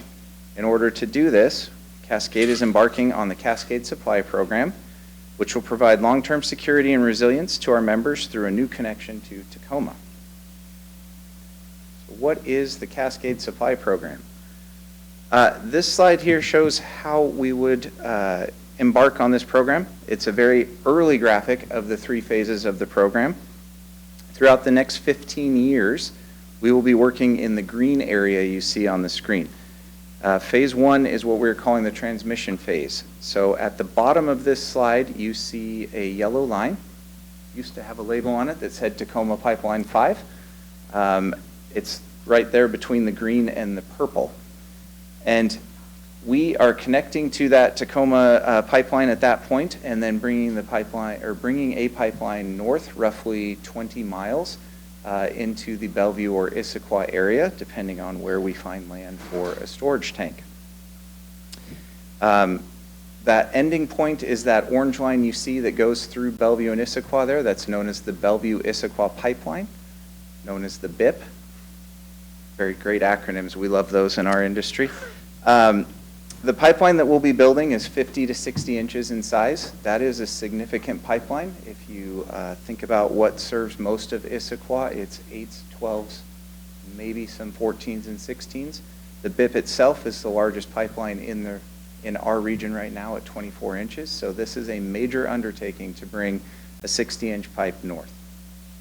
As part of this green phase, or phase one, we would also build a storage tank, a rechlorination facility due to the time of travel for the water, and then other miscellaneous components like a storage yard, a maintenance building, things like that. Phase two of the program, which would start out in the 2030-ish timeframe, is the distribution phase. It's when we connect all of the members of Cascade into that new transmission line that we built. There may be more pumps and more storage at that time as well. And then phase three, out in 2040s and 2050s, is the water supply development phase. That is when we would make we'd build the treatment plant first at the Lake Tapps Reservoir and then make a connection from that treatment plant up to the phase one pipeline.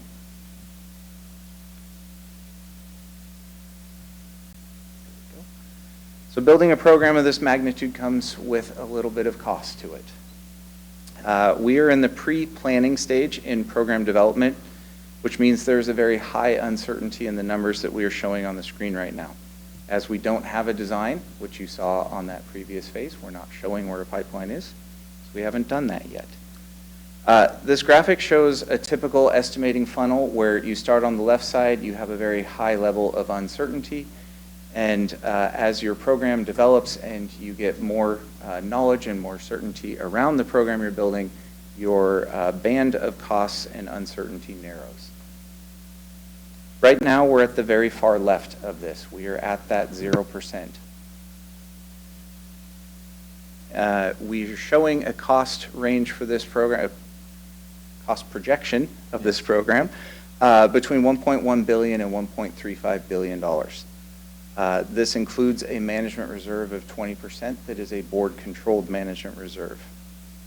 We're going to be in this uncertain zone with a program of this size for a little while. Out probably into the 29 or 2030 timeframe when we would actually have a pipeline route and be able to do a more formal estimate on what the program costs. The last item on here on this slide talks about cost projection uncertainty being built into the capital funding plan, which is where I'll transition over to Andy to talk about how we pay for a program like this. Yeah. Thank you, Brian. And thank you all for inviting us to come here tonight to talk about this. As you can hear, we are at the very front end of a very long-term project, which is the nature of how building infrastructure of this scale works. So you've heard about the scope of what we're planning to construct. In addition to the engineering challenges and the planning challenges that we'll face, a project of this undertaking needs a financial strategy that is specifically tailored to how we're going to pay for something like this. And so we've developed, specific to this, capital funding plan that covers that phase one, building that transmission pipeline and the associated other infrastructure. We are building from a strong foundation. Cascade has a robust fiscal policy structure that's already in place and a stable financial track record. And this plan is how we go from that foundation to building upon it. In the plan, we have identified and evaluated all the potential funding sources that are available to us and laying out a strategy for how to plan to access that funding and what the right mix is. It evaluates utility rate impacts, other financial impacts, and aligns those with our fiscal policies that are already in place. Long-term financial forecasting has been a strength of Cascade. While we can't know the future, the process of defining assumptions, looking forward, thinking about both impacts and opportunities over decades instead of just a few years, helps us make better decisions now. So, it does take a second. All right. Okay. No, it did. Okay. All right. So, as Brian said, we have a lot of uncertainty when we're this early in the process, but we have to begin planning for this now with both the engineering work and planning, but also the financing. So to begin tackling that uncertainty, in this funding plan, we built a comprehensive sensitivity analysis looking at a broad range of cost, but also many other factors, both within and outside of our control, like the project schedule, what funding outside of the region we are able to get, inflation, growth rates, all these sorts of things, to understand what the outcomes might need to be for the things that are within our control. So we built scenarios out using a long-term financial model and tested what level of utility rates would be necessary to meet our financial policies to be able to fund this project at different levels of cost, different levels, speeds of development. Obviously, the further we go out, the more uncertainty there is in those outcomes. But by going through this, we can lay out what that range of uncertainty is, of what the impacts might be, so that we can make decisions today, because we can't wait until we know everything to begin making those decisions. The chart that's on here shows the average projected cost per 100 cubic feet. I apologize for the acronym. As Brian said, we love them. 100 cubic feet also isn't a very useful measure. It's about 750 gallons of water. We're presenting it this way rather than how you may have often heard utility rates presented of just percentage impacts, because we're looking over such a long time scale that the cumulative effect of percentages can sometimes get lost. So these aren't yearly increases, but the total amount per 100 cubic feet in each year that we're showing. For mental math, a typical household uses between 500 and 800 cubic feet per month. The dotted gray line that I'm showing on here is inflation. The other gray lines are these sensitivity analyses that we ran, and the green line is the recommended strategy that we developed out of this approach. So first off, we're looking at significant increases to the rates well above the rate of inflation, even in our most optimistic scenarios. I note this for two reasons. One, to be transparent about what it takes to deliver a program of this magnitude, but also to be clear that there's no scenario where our near-term actions are going to overshoot the long-term need for where we need to get to with our rates. Secondly, one other conclusion that we had out of this was that deferring long-term rate increases in the short term would have a significant increase on raising rates in the long term, because it would drive more use of debt financing.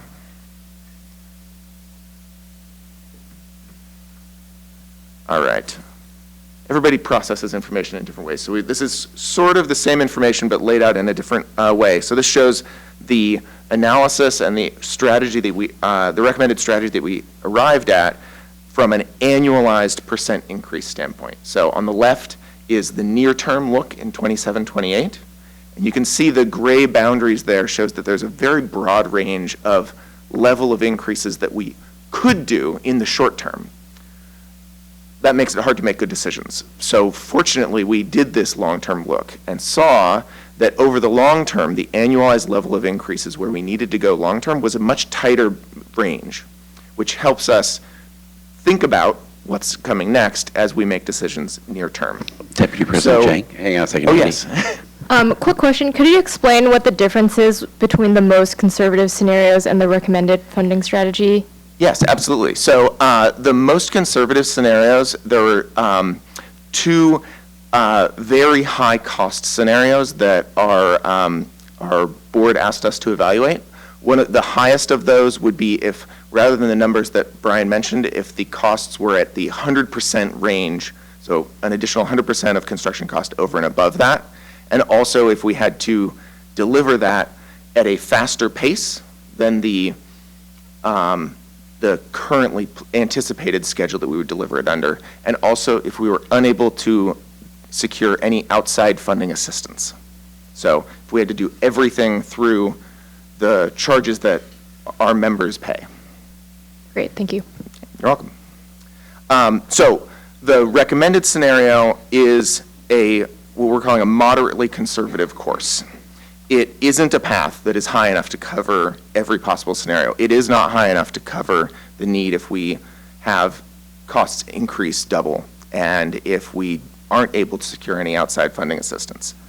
But it sets us up to have flexibility to take advantage of opportunities that may arise by starting above the bare minimum that we need to in the near term, so that we have some financial capacity, and to also respond to risks if they do without being in a purely reactive mode. I'm going to transition from sort of the long-term plan, our near-term budget. Like you all, we're going through a budget process, and so I wanted to share a little bit about our proposed capital and operating budgets and the proposed charges. So this slide lays out not the plan to get through all of that phase one, all 15 years of that, but we do a 6-year capital budget. In addition, so shown on here in green is the CSP. That is going to be the significant makeup of our capital spending over the next 6 years. We do have a couple of other costs, but really the driver of what we have going on is this Cascade supply program. 2 things I'll point out on this slide. In 2029, you can see it steps up. That's when we're currently planning on getting into major design spending. And so that's going to be a significant increase in the amount of spending in that year. And then in 2032, where it steps up again in a big increase, that's when we're currently anticipating entering construction. That's what's driving those big sort of step increases. All right. On the operating side of things, this slide shows on the left our 2027 proposed operating budget, and then on the right how we pay for that. Purchased water from, as Brian mentioned, currently the water that we purvey is purchased from Seattle, and that makes up almost half of our operating budget. Debt service is our next biggest component. What's shown on here is inclusive of an anticipated bond in support of the supply program. Operations is our next biggest piece of our operating budget, which is the cost of operating our existing infrastructure, as well as our non-Cascade supply program planning and engineering work. And then we have an administrative budget, which is management, communications, finance, that sort of thing, the other overhead functions of the organization. And then we do also have a conservation program that we operate on behalf of all of our members. The right-hand slide, as I said, is how we pay for that. Cascade establishes charges for its members that are made up of a few different components. And the reason that we do that is to ensure that our costs are recovered equitably from all of our members, because even though 7 members who are similar, but they all have things that make them different. And so we have a charge structure that's set up to ensure that everyone's paying their fair share as a result. Our administrative dues are capped at 9% of our total. And with our conservation charges, they're allocated out to each of our members based on what we call equivalent residential units, which is a measure just essentially of how big your total amount of connections is, so that you pay proportionally based on how many people are served. We have demand share charges shown in blue.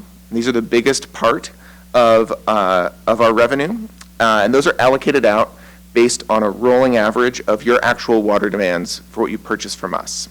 And so this is something where the amount of water that is used directly impacts the amount that is charged. And the last piece of the charge, again, another acronym, I apologize, is Regional Capital Facilities Charges, RCFCs. These are pass-through connection charges based on a proportional share of the infrastructure cost, both existing and future. All right, so the recommended funding strategy that I mentioned has 9.5% rate increases in 2027 and 2028. And this slide shows where those go. The main driver of rates in 27 and overall is the new debt service paying for the Cascade Supply Program through a bond issuance. The impact of this is front-loaded in 2027, and then a portion of the rate increase in 2028 will go towards rate smoothing, leveling out future rate increases beyond just this biennium. That's that looking forward and setting us up to have flexibility in future years. One important point I'd like to clarify here is that I'm talking about the increases of Cascade's charges to our members going up by 9.5%. That doesn't mean that Issaquah water rates go up by 9.5% what residents pay. I think, yeah, looking at Emily Moon, I think our current budget is 5.5% for Issaquah's increases. Emily, am I roughly in the right ballpark? I know for our residents, that's going to be their primary concern. Yeah. Good evening, Emily Moon, Public Works Director. We had forecasted through the rate study prior to all of this work having been done about 4%. We're still analyzing the ripple effect that we will show in your proposed budget soon this fall. We have indication that actually our rate for the first year that's being shown here is going up 16.5%. So we are looking at how we can continue to build that into our own rate assumptions. I'm estimating that we will be returning to council to let you know that the assumption under the rate study needs to change as you adopt the rates for the next few budget years. Right now, I'm estimating that cost will be in that 6 to 7% range instead of the 4% that we have budgeted. Okay. Yes, and just to expand on that a little bit, the reason for that is that the Issaquah rates pay for more than just Cascade water, right? You have your own infrastructure that you maintain, your own capital projects, operations, staff, and the city did just complete a utility rate study in 2025, but this information that we've developed was not available at that time, and so there will need to be changes as a result of that. So leave that there, and I'm not the right one to answer any questions on that, but it is something that we're working closely with your staff on. All right. So I mentioned that percentages don't always do a great job of conveying what all this means for the cost of water. And so this slide, again, just presents the same 9.5% rate increases, but in presenting it in dollar terms instead of percentage terms. So as I said, a typical monthly household uses between 5 and 800 cubic feet per month. And so this, as this slide shows, the proposed rate increases translate to increases of on the order of 33 cents per 100 cubic feet in 2027, an additional 35 cents in 2028.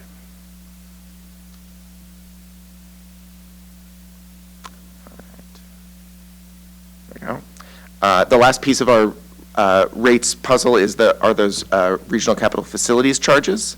And this slide, as I shows, lays out what the adopted and then proposed charges are. These, as I said, these are upfront connection charges on growth. They pay for the capital assets that are necessary to secure water supply now and what will be needed to continue delivering it into the future. Based on our capital program, these are proposed to increase significantly. This meets our code requirements for reflecting both the cost of existing and future infrastructure. We are not proposing to increase them the full amount that is calculated in 2027, but rather to phase that in over a few years. We're looking to smooth out the impact of that increase while still overall ensuring equitable cost recovery.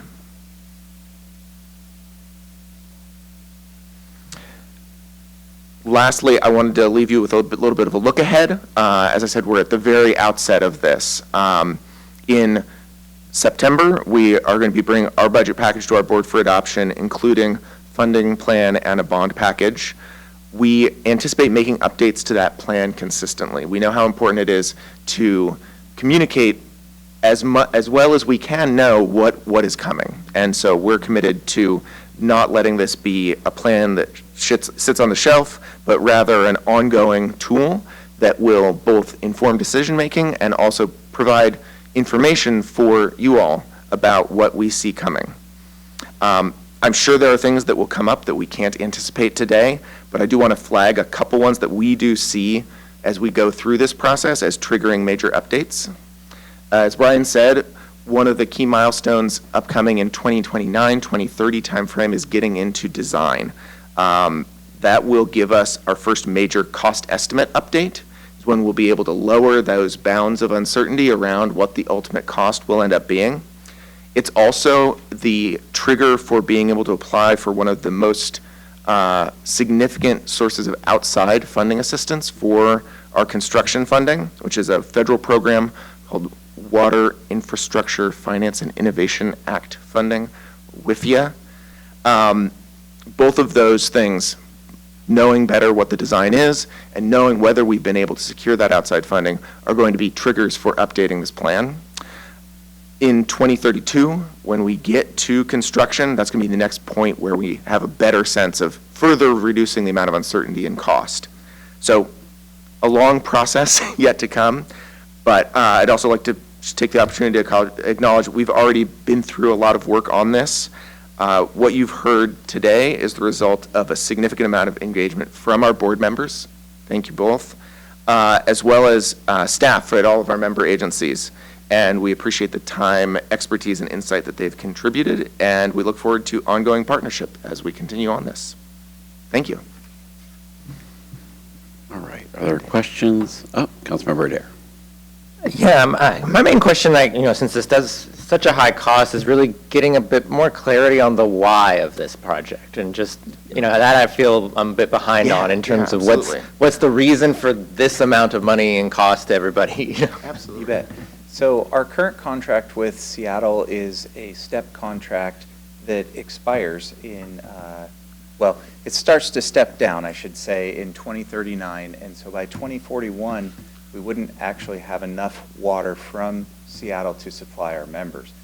And so when I talk about a step contract, so right now we buy roughly 30 million gallons, I'm going to just round the numbers, from Seattle, and every year going forward from 2039, that steps down 1 to 2 million gallons a year. And so we have to find a new source of water to bring to our members so that we can all have good, clean, safe drinking water. So we examined over the last 3-ish years opportunities to either extend and get a new contract with Seattle, looked at Tacoma, looked at developing our Lake Taps source. Tacoma had a significant amount of water available, and so if there's water in the region, it is cheaper to do that option and to build the infrastructure to bring that water to us than it is to develop a whole new source. Additionally, if you remember on the map, we were talking about the green area where we're building. Lake Taps is below that. It's southern to that. In the future, when we do develop Lake Taps, we would have to build all of this pipeline anyways. So if we can build 80% of it now and connect to Tacoma and buy cheaper water from them, and then over the coming years build that last 7 to 10 miles south and into the treatment plant, it presents the lowest cost opportunity for us over the long run. So, go ahead. No, go ahead, Andy. I was just going to add that speaking to the why, this also presents a long-term. We currently, the water is provided from essentially 2 watersheds, the Cedar River and the Tolt. By making this, by going with Tacoma, contracting with Tacoma rather than extending with Seattle was the lowest cost long-term option that was available to the board, which is why they made, big part of why they made that decision. The other big consideration that the board had when they made that decision was the resiliency that this option would provide.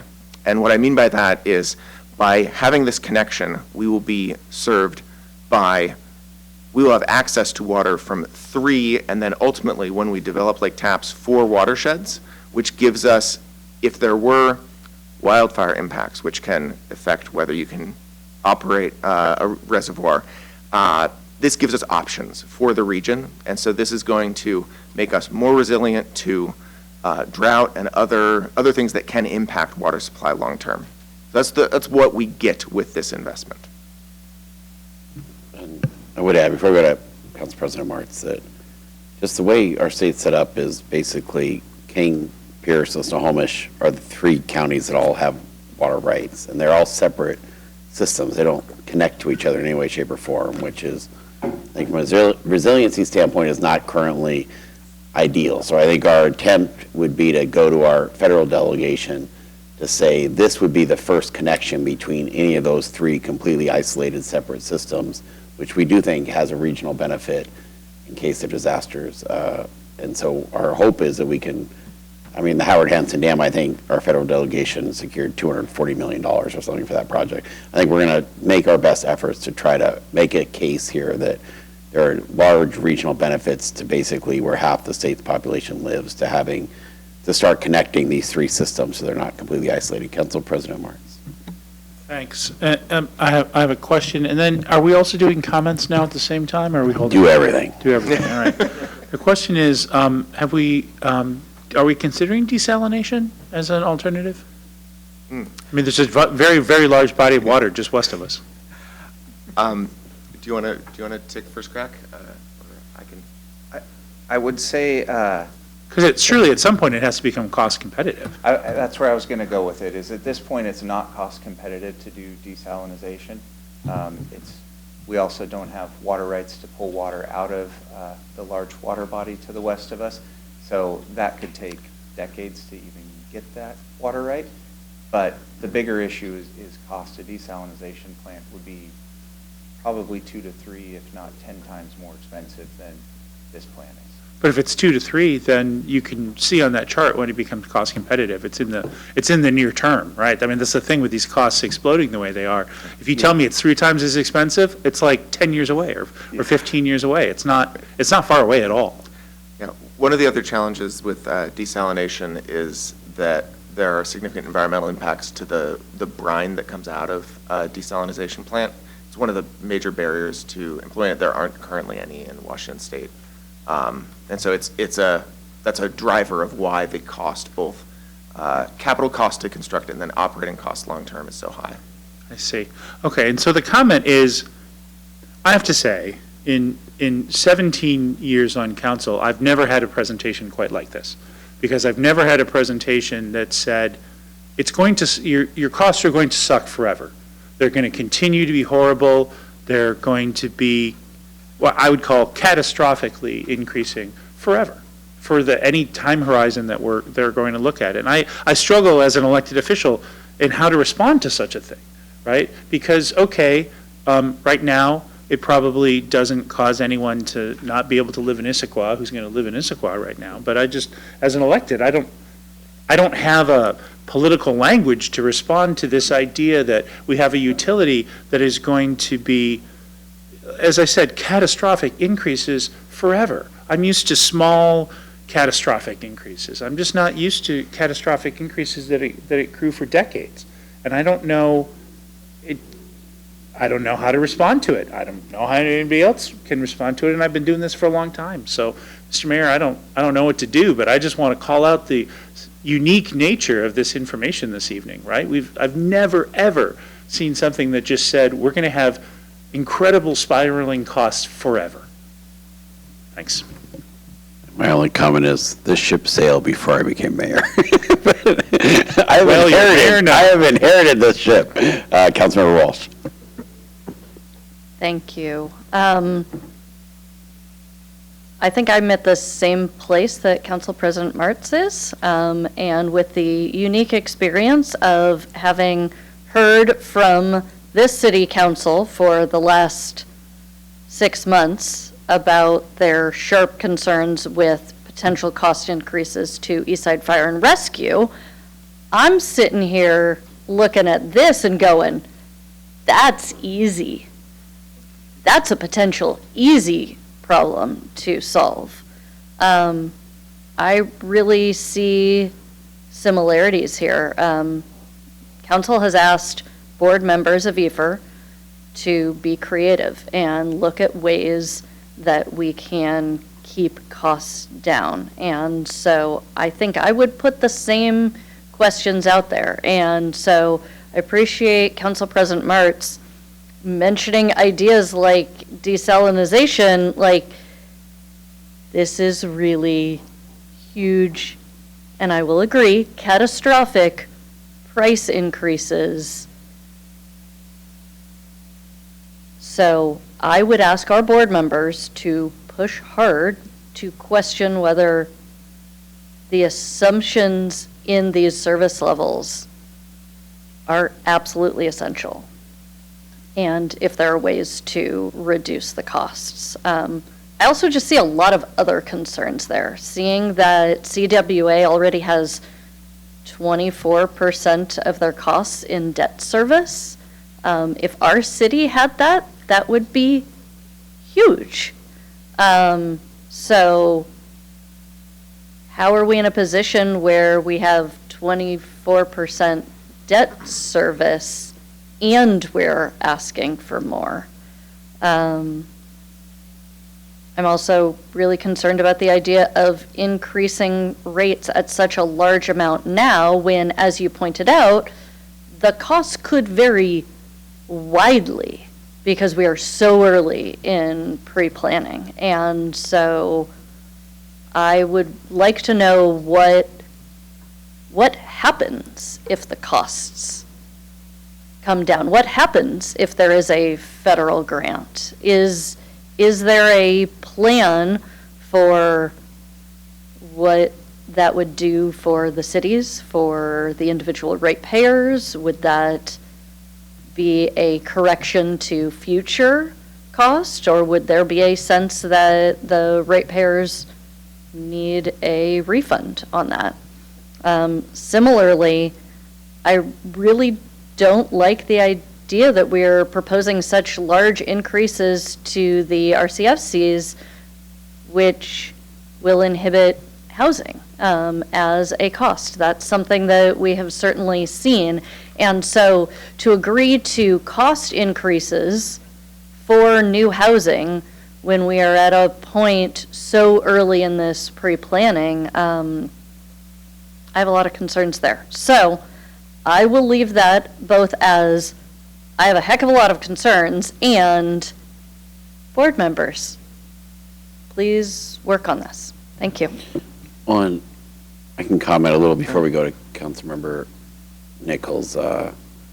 First off, remember, compared to Bellevue, I think one advantage we have is Bellevue is 100% reliant on Cascade water. We are right now roughly 50-50. And obviously one of our wells is currently offline. And so to rough numbers, if it costs us $15 or $16 million to run our water utility, we're basically buying roughly $3 million of water from Cascade. So if realize if Cascade prices were to double, that's not our water utility going from 16 to 32, it would be going from 16 to 19. So but I appreciate all those concerns that you've raised, and the RCFCs I think is very relevant. As we know, I think Kirkland, Redmond, Bellevue, kind of all the cities are all going to be in this exact same boat, since we're all kind of tied to the hip on this one. But did you guys have any other comments before we go to Councilmember Nichols on Councilmember Walsh's concerns? So I only noted down one main question in there. If I missed one, let me know. But you had asked what happens if costs go down. And so, one, we all celebrate. I would say if costs go down, or if we're able to secure significant outside funding assistance, are the two major dials that we are looking at. And I'll just share that we have, our board has established a specific committee to provide oversight to the supply program, and is taking an extremely active role in looking at cost controls, cost-saving measures, and what can be done to, as best as possible, advocate for outside funding. Those are the primary levers that we have to manage this. We do not have any scenarios that we've looked at where costs would conceivably go down to the point that it would be lower than the near-term rate increases that are needed. Okay, Councilmember Nichols. I share Council President's concern and basic reaction to this presentation, as it's essentially we are being told a long series of bad events out to 2060 with no real alternatives, just being told to essentially accept it. I would like to challenge us to see what other options are out there, and whether this is something we do actually have to accept. As was noted, we are not entirely dependent on Cascade for all of our water right now. I think it would be really interesting to understand, could we just go it alone, and would that be in the best interest of our city, since we're thinking so far ahead, and since our water costs are already so high. I mean, I'm shocked every time I open my bill, frankly, and I can't imagine what this will look like, several decades out if these cost projections continue like this. What would it look like if we have several wells right now? What if we doubled that, and could we get to 100% and simply supply our own water? There are other large bodies of water nearby. I appreciate tapping into those would likely be fraught. But it's not physically impossible. It's a political problem. So if we're thinking this far ahead, it might be wise for us now to start thinking of what those political solutions could be, so that we wouldn't have this as so that we don't only have what is a bad option to be presented with us. We're not even voting on that because there's nothing to vote on.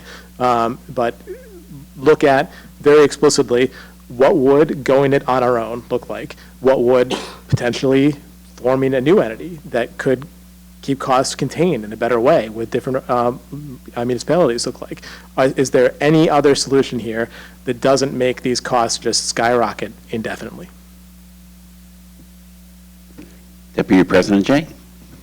Yeah, I think the challenging thing about this for me, echoing others' concerns about costs escalating indefinitely is, this big of a piece of infrastructure, connecting essentially Tacoma to Bellevue, being only footed by like half of the people in East King County, that's essentially why it's so expensive. And the other issue is that you can't build, to get the benefit of doing the thing, you actually have to build the whole thing, right? You can't make the pipe half the size and it costs half as much. It's like digging up the road, costs the same amount. And so, to me, it's basically to the extent that you can just not build infrastructure that really avoids the costs, I don't know are we just totally beyond the point where there's no amount of water conservation across the whole region that is going to make it so that we don't need to build a pipeline? That's correct. Because unfortunately, that is the that is the reality. That is, that's a tough pill to swallow. Especially, with Seattle population growth, Cedar River watershed. I just did some quick Googling. It looks like Tacoma is connected to the Green River watershed. That's correct. So, it's different water sources. So, yeah, I guess, just any major infrastructure project is going to be expensive. Desalination, based on everything that I've read, is always just more, desalinating the water and then moving it is more expensive than just moving water that's fresh for the most part. So, it is just such a tough situation, and I do think, at least from my perspective, I would be interested to see some of the numbers around, okay, this, here's the math that we've done that shows that conservation truly is impossible, right? What if, population of this country is not growing anymore? If we don't see the population growth over the next 20 years that we're forecasting now, are we just gonna build this piece of infrastructure and not have the customer base to pay for it? I think that's one of the concerns with, building a major piece of infrastructure. And also just this whole concept of we're building this massive thing. Would be nice if, there could, I don't know, I guess in the situation we are buying the water from Tacoma versus, they're not buying the water from us. So it was more we could share the costs. But yeah, it is just a, just astronomical cost increase. So very tough to see. And I hate to be the bearer of bad news. Like I said, when I became mayor in January and joined this board, all these decisions to build this had already occurred. And so I think that decision was made. I think at this point, as we've heard from Brian and Andy, the main focus is things we can do to lower the cost of the construction project and things we can do to bring federal dollars to the project are your two main levers, I think, currently in front of the council. But I think Councilmember Nichols brought up a very valid point, which is obviously Issaquah is fortunate to have access to his own water wells. And right now, one of those main wells is shut down from PFAS-related issues. So if you can address that, then I just think it opens up options. Councilmember Adair. What's happening water-wise with the green area, Renton and Kent and all of them that we're cutting through to build this pipeline? Don't they have some sort of water system there, obviously? And what's happened? How does that work with everybody? Yeah, so they receive water predominantly from, most of the area that we'll be going through receives water from either currently Tacoma or from Seattle directly. So is there not any way to share and connect with them if they're already getting this water in some capacity? So I think we go back to what Mayor Mullet said earlier of predominantly King County gets their water from the city of Seattle, Pierce County from Tacoma, and Snohomish from Everett. So each of those have restrictions, like Everett can't even sell water within King County. Tacoma can sell slightly further north, and so that's why we were able to partner with them and pull that water north. Most of that area that we are going through is getting their water from Seattle, so connecting to them puts us back on the Seattle system, which Seattle has already told us they're not going to sell us water any further. So going to Tacoma is the option. Tacoma doesn't really have any pipelines running north-south. They have that yellow pipeline that I showed on the map between the green and the purple. That is their furthest north pipeline. So we need to find a way to connect into it to pull that water north. Councilmember Walsh or Deputy President Jang? Who was? Okay. Follow up. Can you talk to the council about Wheeling and why we can't just connect the Tacoma pipeline to the Seattle pipeline and use that to take the water up? Absolutely, yeah. So it's a great question, particularly because when the original plans for this were developed back in 2008, something that's been going on for a very long time, wheeling was a option that was anticipated and hoped for. Seattle has notified us that they will not wheel water, and so that is. Andy, I think you may have to explain the concept of wheeling. Oh, I see. Okay. We'll go back a step. Sorry. You used the jargon for us. Wheeling is a very weird term. I don't know why we use it for conveying water, but what it means is to put water through another entity's infrastructure. And so conceptually, what had been originally hoped for was that we'd be able to build a shorter pipe, connect to City of Seattle's transmission infrastructure at Lake Youngs, which is about halfway between the pipe that we need to build, and then put Tacoma water into their system. And that is something that they've said they're not considering. So, did that address your question? Well, it was just information. We've got a fairly young council that hadn't gone through the previous conversation, and so being able to explain the concept of why you have to connect all the way from Tacoma to Issaquah is important. Yes. Yeah, it is something that I think is an example of we are as we go through this process, we will continue to have discussions with Seattle. We will have discussions with all of the agencies that we are going to be building through about potential opportunities. However, the financial plan that we put together has not taken for granted that we will be able to realize any of those.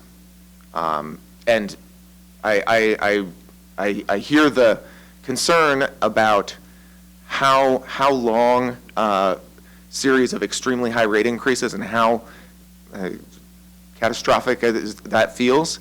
What I would say is this is our intent to be as transparent as possible about what it takes to deliver this if we have to do it all ourselves for the things that are within our control. And we are committed to telling the full story, not hiding what's coming down the road. And I think it's been our attempt to show that. But I appreciate that what is coming 20 years down the road is a very scary proposition. Okay. Deputy President Jang. Yeah, so. Then Nichols, then Martz, then Boyd. Okay, go ahead. Okay, so I guess kind of following up on the questions about, where do you rent in and some of the areas south of us get their water, is Seattle going to keep selling them water for the foreseeable future? Yes, they are. Okay, so we're the only ones that are kind of getting our, water allowance from Seattle cut? Yes, that's correct. Okay. That's kind of a bummer because, if they also needed new water, then maybe we could partner on building this pipeline. Again, it is just, tough that, it's such a long pipeline that goes through such populated areas and only, those of us in the very north end are paying for it. Okay, and then just a quick question on the RCFCs. So do all properties in Issaquah have to pay those even if their water source currently is, Issaquah wells and not Cascade? No, that is a charge only on new connections to the system. But is it new connections to the system anywhere in Issaquah or only for properties that have No, Cascade? all of Issaquah system uses, every Issaquah home would have to pay the RCFC charge, yes. Okay. Every new, within city limits of Issaquah, yes. Okay, thank you. Would pay that. Councilmember Nichols, were you next? Yeah, 2 comments. First, just, I realize I should thank you for being transparent and saying what we're actually looking at this far out. So this is. I didn't expect that. I didn't expect to thank you, but I wanted to. I don't thank you for the reality of the numbers. I thank you for the transparency. So it's very much appreciated. The second is just a brief comment that, I mean, a lot of what we're discussing here, and my comment that perhaps we should look on going at it alone, is really driven by what is essentially a lack of regional coordination. This is perhaps something that we should consider with the regional bodies that we do have access to and that we are a part of, bring up there, whether it's, I don't know if SCA has a role here that could be useful, our legislative agenda, but just broadly, where are the places where we could perhaps not have to act in our current roles? I think our best, we should be trying to best protect the residents of Issaquah. But if we can see that this is clearly just a situation where we've got a bunch of kids that aren't playing together well on the playground, perhaps we need to call in mom and dad sometimes, and we should be saying what we need them to do. And I think that might be the case here, and we should try to figure out how to get those conversations going. Okay, Councilmember Boyd, then we'll go to Council President Martz. I understand if you don't have this number right away, but I know they've said no. How much would Wheeling save us if that was an option? It's not a number that I have right away. Council President Martz. Thank you. I really want to plus one what I've heard it in a couple different ways stated from Councilmember Nichols, which is suspecting that this is perhaps a political problem more than anything else. Whenever I see costs over a long time interval that blow out inflation, it tells me that it's not a market problem. It tells me that it's a something else problem, and that something else problem makes me think it's a political problem. You know, I hear 20 years, 30 years, 40 years. I mean, this is the recommended course is 3x in 14 years, right? I mean, it's not even decades. I can count the number of decades on one finger.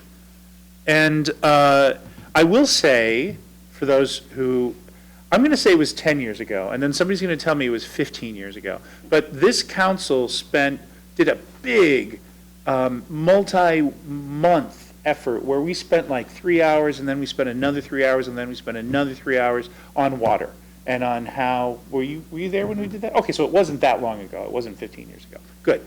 I would urge the administration to go back and look at that data as a starting point for some of these conversations, because the path that we're on now came out of those conversations and a very thoughtful effort to try to maintain reasonable prices for our residents on water, which is part of why I'm having such a negative reaction here. And finally, because I'm an engineer, I will just go back and I will say desalination looks to be $2 to $6 per CCF, which one of the magic of going from $3.80 to $12 is, you know, you talk about that and I don't love desalination, and I realize it has carbon impacts and there's a bunch of challenges with it in brine and all that kind of stuff. But these increases are so ginormous that you can have people talk about radical solutions and they still fit into the economics because the economics are so bad.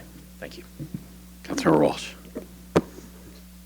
Can we please add this item to our legislative agenda conversation? Because obviously this is a regional or state issue that needs some solution that doesn't cause us to build a pipeline from Tacoma to Issaquah. Thank you. For those on that ad hoc committee, this sounds like a great idea. Councilmember Joe. Thank you. Andy, could you talk a little bit about the WIFIA program and what our chances are of getting funding for that application? Absolutely. So the WIFIA program, which is Water Infrastructure Finance and Innovation Act, is a federal loan program. It is a program that is developed and designed for projects like this. We are not unique in doing major infrastructures of this scale. There are other agencies both in Washington State and around the region and around the country that have used WIFIA funding as a way to lower the overall rate impact. It provides a very flexible framework for loan funding, and it can be used for up to 49% of the total project cost. And is there a break on an interest rate because of the program? There is not a specific break on the interest rate. The main benefit of the program is that you do not need to begin repaying the loan until up to 5 years after construction completes, which would provide, if we were successful, significant rate increase benefits. Thank you. What kind of federal programs might we be eligible for, or have you seen be successful in projects like this that are large infrastructure projects for water? So there are a number of other grant programs that we are looking into, largely from Bureau of Reclamation is one of the main ones that focuses on projects that support climate resiliency and overall infrastructure resiliency. Beyond those grant programs, I would say most promising avenue for not just loans or small size grants, but a significant impact is going to be through the federal earmarks. And our delegation has recently been successful in getting significant earmarks for water infrastructure projects. And so it is an avenue that we are not counting on in the plan that we've laid out, but that we hope to pursue vigorously. Patty Murray, we're talking to you. Oh, Councilmember Joe, you have more. Thank you. Andy, could you talk about if you know the water availability for Issaquah and when we might be scheduled to run out of water based on our population growth and the other parameters that we have available? Those are so let me answer more broadly, and then there are some specifics that I don't want to get wrong. So Cascade is obligated to provide as much water as its members need. We go through a demand forecasting process with all of our members that is informed by your comprehensive plans, population growth projections from PSRC, and then looking forward as to what the demands will be over 20 and 40-year timescales. There is a lot of assumptions embedded in that, and that's why I don't have off the top of my head when we would hit that inflection point.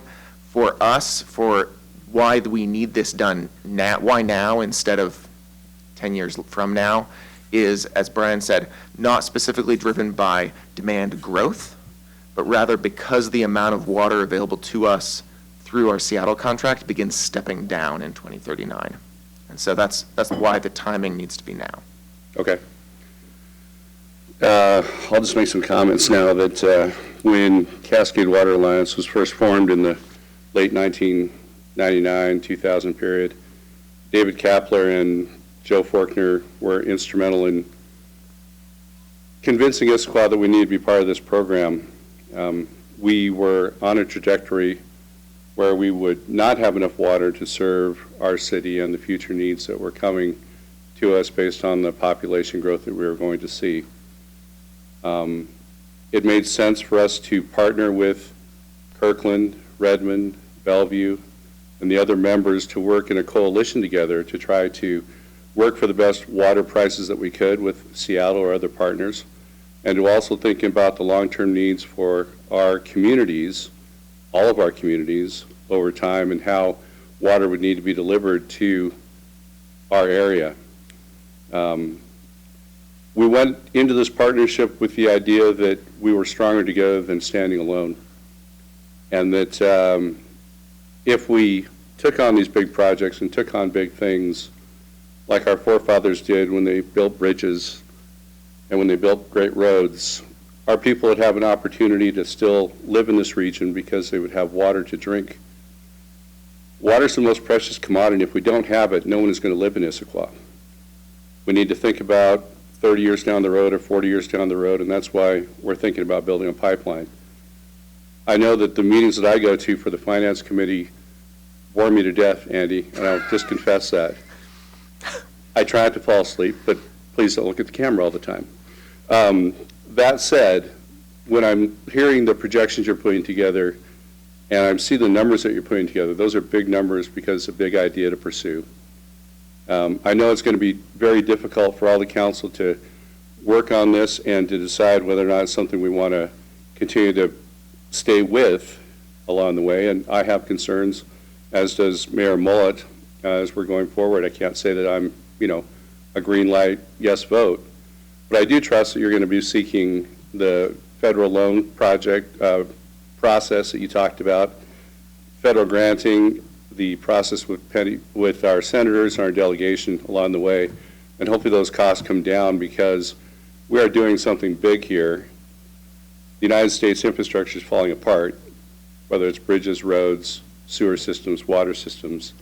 I think that we as a coalition together, all of our cities see the future.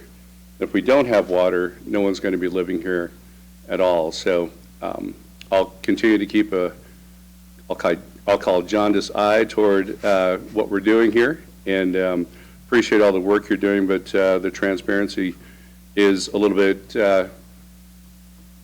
jolting, but it needed to be done tonight, and I appreciate you coming to answer the questions of the council and any other questions that may follow. Thank you.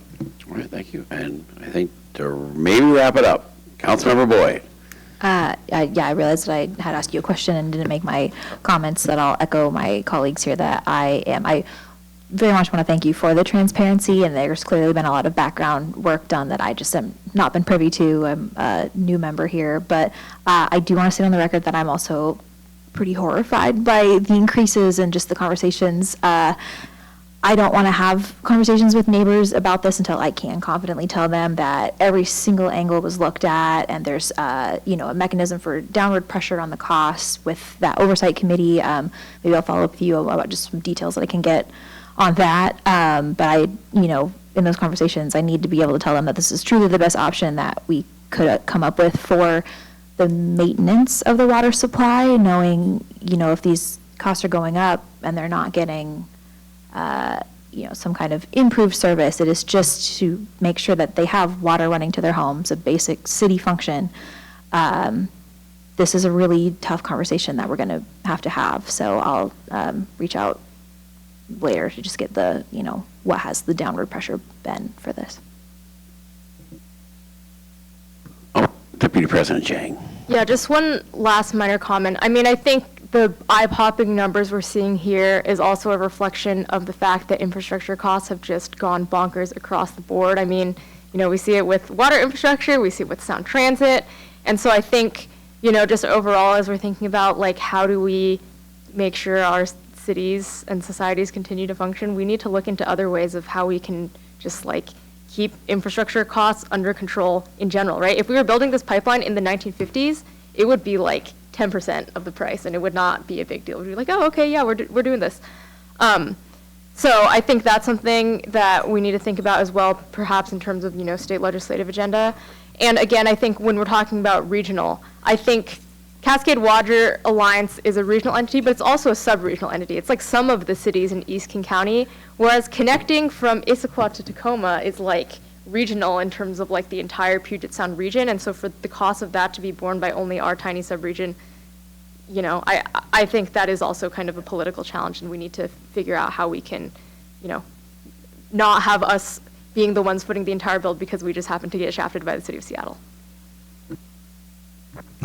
Councilmember Joe. Thank you.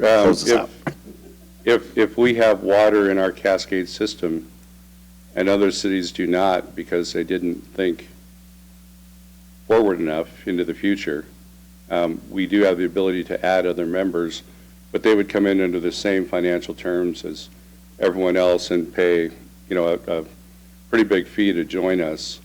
So, there might be a point in the future looking out where we do have water because we're part of an alliance, and those that have run out of water rights and have used all the wells might be coming to Cascade for additional water, and we'll be in a position where we have planned for the future and we'll be able to benefit from the water that we do have. So I don't know all the finances for the adding people, but I do know that it wouldn't be inexpensive, and they would pay a fair share of all the costs and financial obligations that have been made and be part of the organization.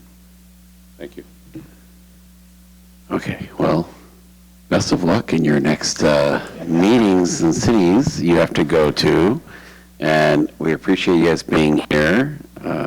Brian, congratulations on having a short commute. This is your shortest commute to update a city, and with that, you guys are free to go. Thank you very much, and I'm really glad that there's no way to bet on the predicted ending time of a Issaquah City Council meeting, because I predicted 10 o'clock to my wife, and I would have lost a lot of money. Okay, Agenda Bill 9223, Ridgewood Circle Watermain Break Funding and Fiber Company Activity Update. Emily Moon. Oh, and Kevin.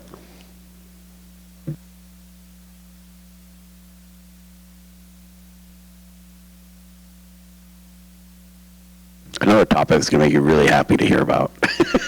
We have all the fun agenda bill items tonight. Good evening, City Council. Emily Moon, Public Works Director. I'm joined by Kevin Thompson, who is our Capital Program and Franchise Manager. And tonight, we wanted to bring two things to your attention. First, we are seeking action on the agenda bill that's in your packet. This is in regards to an emergency purchase that the city made when the water main on Ridgewood Circle was broken. And then secondly, give you a very brief status update on fiber companies' activities in town. So on Friday, June 5th, the city's water division saw a bunch of our SCADA alarms going off from a low pressure event. That's usually a signal that we have a problem in the system. And so after we got both eyes on the system remotely, but also on the ground in that area of the city, and started getting reports of water, we knew we had a rupture in a water main. Come to find out that that was located in direct proximity to where EZ's subcontractors were performing work. What we observed was some damage to a driveway that was uplifted, but a lot of damage to the roadway itself, and of course the water main. Water did flow into Issaquah Creek, so we had some stormwater elements that we needed to take care of. We did a bunch of quick work to make sure that we had isolated the problem and had to shut off water to nearby residents. A lot of teammates from Public Works and other departments were involved in this response. Here are some pictures of what we encountered on that day. So these are two separate portions of pavement that were affected by either settling or the break itself.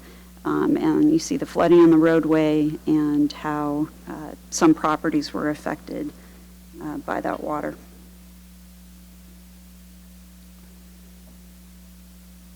City had to immediately ask for some help. We had a contractor, Harkness Construction, that was working on the Sycamore Sewer project at the time, which was very nearby. Heavy equipment there, skilled operators. Of course, this incident happened on a Friday. All great things happen on Fridays when we have a bit fewer staff usually in town. So Harkness was able to respond with our team and help us perform the work that needed to be happening at that immediate moment. Subsequently, we asked our water main rehab and replacement contractor, Fury Site Works, to perform the more permanent repairs. So the total cost that the city was billed for those two contractors working for us was over $512,000, and we have billed EZ for that amount, but we have also billed them for the $54,000 and change of the city's direct costs for our labor, equipment, and materials. On that day, we shut down EZ, not only on that job site, but across the city, and we issued subsequently some additional conditions that they will need to meet. I'll go through those briefly here in a second, in order for them to continue to do work in town. They were allowed to continue to do restoration work on areas where they have already completed their construction and installation, but just had some cleanup work to do. So now I'm going to hand it off to Kevin to talk briefly about how we govern these companies. All right, thank you. Good evening, all. Just want to give you a brief background on the mechanisms of how we get these franchise agreements in place, and also the process that governs this operation. So typically what happens is there's a telecom or other franchise utility that contacts me and sees Issaquah as a good location for generating money as a business opportunity. So where that goes is they send me a formal franchise application that I review and sign off on. From there, we work with Madrona Law to draft up a draft franchise agreement. That gets reviewed and agreed upon. It ultimately goes to council for 2 meetings. It's first introduced generally as a consent item, and then secondly, it comes back and an ordinance is passed for that. I think there was one tonight on the consent for McLeod. So it's very similar to that. Same process. From there, the franchisee would then apply for right-of-way permits to work within the city right-of-way, and that would be through CPD. And those are very detailed. Those usually include traffic control plans, the location of the work, the hours of work. A number of conditions are imposed for them to do that work, and also fees. Kevin, can you speak really quickly just to, in this particular case, if somebody wants to lay fiber in Issaquah and they say, there's kind of direction at the state level, I guess you could say. Like, we don't have much choice to say, no, you're not allowed to. That's correct. There's a number of state, local, and federal laws that protect them, RCWs, our code, and also the United States Code. We cannot prevent them from coming into the city's right-of-way. They have to apply and pay for the fees, but we cannot prevent them. There's been a number of court cases, too, on a number of issues related to this as well. So we can't just say no. So once that is approved, the right-of-way permit, that we have a city inspector that goes out to these sites and does his best to make sure that the franchisee meets the conditions of the right-of-way permit, which is a reflection of the Issaquah Municipal Code. So, and that occurred on this with Easy as well. Speaking a little bit to the mayor's question, franchise agreements. There are a mix of state, local, and federal laws that protect the franchisees for coming into the city right-of-way. In particular, RCW 3599 and Issaquah 1260 speak very directly to this and some of the conditions that we look to enforce as they build in the city right-of-way. There's also a United States Code that does protect them where we cannot prevent them from coming into the right-of-way.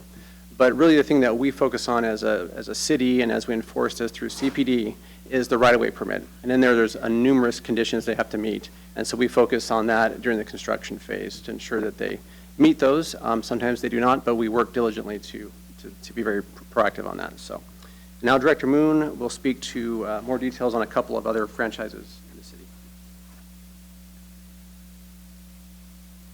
Okay, so Kevin did mention that community planning and development really oversees our permitting process and provides kind of the teeth after that franchise agreement is executed, and helps set the conditions for the work that will occur by these companies. You have Public Works staff with you tonight, so we'll do our best to answer questions along those lines, but may defer to following up with you separately. So quickly, a little bit about these 2 companies in particular. Ziply Fiber still has about 13 permits out right now to do work. They can only work on 2 sites at a time. They have been finishing work in kind of the Old Town area. They're moving to the woods next. They, as a condition of their first incident in town, they are meeting biweekly with staff to review their work plans and talk about how things are going. They did receive a stop work order early in their work here in town. They have met all those conditions, and we have not been having problems with Ziply since that time. They also made some big changes to ensure that they had the subcontractors that we're going to perform high-quality work on their behalf in our community. So that, we think, is one of the biggest reasons why they have been able to turn things around. Easy, following the water main break on Ridgewood Circle, they had at that time 11 active permits. Those were put on hold back into review status, which means CPD had an opportunity to kind of review how they would go about implementing that permitted work. And as I said, we have invoiced them for all the costs that occurred. They must repay that before we will reissue those permits or any new permits. I talked about the fact that they are still doing restoration work in town, so you may still see them or their subs out there. And another condition that we put in their letter is that the city will hire an independent consultant, both to do some engineering work, to review their applications and work activities, but also full-time inspection support. They would have to, upon agreement, pay the city back for those additional staffing resources, and hopefully that will help them ensure that they not only are getting everything surveyed and doing the potholing that needs to occur, but actually reviewing those locations before they bore into the ground. They will also be limited to work at one site under one permit at a time, and we are requiring that they video inspect both all the work that they have done so far and in advance of each additional future crossing. And then, like Zipley, we will be holding biweekly, CPD will be holding biweekly meetings with them. Community Planning and Development also shared this information with you. They are working hard to make sure that the fiber companies are reminded of the commitments that they have made concerning notification to community members, and so they are supposed to be sending out mailers and door hangers at least 48 hours prior to construction. They will often go through a neighborhood and say, we are coming soon, and soon may be a few months out. So we are, Community Planning and Development is reminding them that they have to go back before they actually do the work and remind neighbors that that impact is more imminent. CPD also is aiming to respond to every complaint that is received within 48 hours. They are coordinating those responses by the fiber companies. We're tracking all of those complaints. And Abe Santos, who is our somewhat still new CPD engineering manager, would be the contact for anyone that has questions or needs to coordinate some sort of response from the city inspector or the consultant inspector that will be hired soon.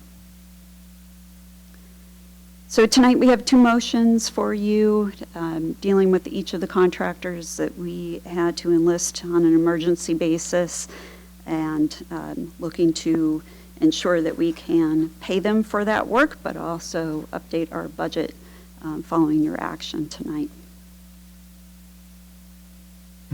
Okay, and before we go to council questions, after this, we will take a short 5-minute kind of break for folks, so you know that's coming.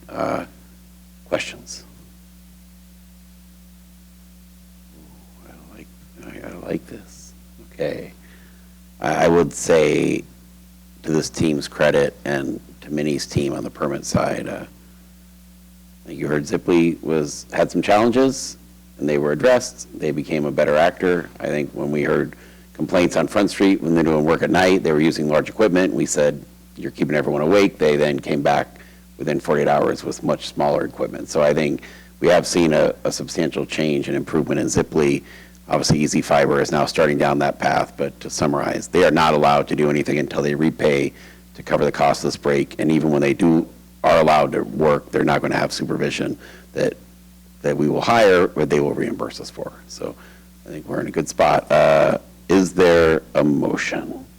Council President Martz. Yes, thank you, Mr. Mayor. I move to authorize funding and payment for the Ridgewood Circle Emergency Water Break Repair to Fury Site Works Construction in the amount of $444,486.75, and authorize a future 2026 budget amendment from the Water Fund, and authorize an increase to the Sycamore Sewer Extension Project, SW009 contract, with Harkness Construction LLC in the amount of $13,350.17, and a related future 2026 budget amendment from the Sewer Fund. Is there a second? Second. There.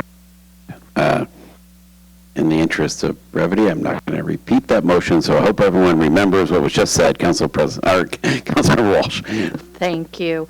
I just want to thank our staff for providing this information and thank the mayor for making sure that we are informed about all that's been done here. I've been very concerned about these fiber franchisees and the limitations that we have as a city on what requirements we can have on somebody who's doing work in our right-of-way area. And so hearing that CPD and inspection and Public Works is on top of this is something I very much appreciate. And I also want to put out a thank you for the connections with Harkness and the Fury Site Works construction, the fact that they were able to come in and do that work. Yes, they absolutely deserve to be paid for this. Yes, that absolutely does need to be costs that Easy Fiber pays for before they are able to do more work in the city. So really appreciate the hopeful resolution for this because we would like them to be good actors, but we have to have the tools so that they are required to do so. Thank you. Councilmember Dare. Yeah, same comments. Thank you so much for informing us of this, breaking all this down, letting us know what's up, as well as the administration's work to move quickly to fix this problem on a Friday when it happened. And I just want to, encourage the administration that as this goes forward to continue to apply pressure for them to really step up their game going forward. I put in the email comments, while this is a small thing comparatively to the Watermain, the 48-hour notice, as Easy Fiber recently came through my neighborhood, did not happen. They just would show up one day, and we have a narrow road that would be blocked for times when you're trying to get your kids to school, and that was definitely not happening. So of all their requirements, that's at least one small one that I know was not being done, and so I really do want us to apply that pressure to step up their game and do better for our residents as they continue work here. So thank you.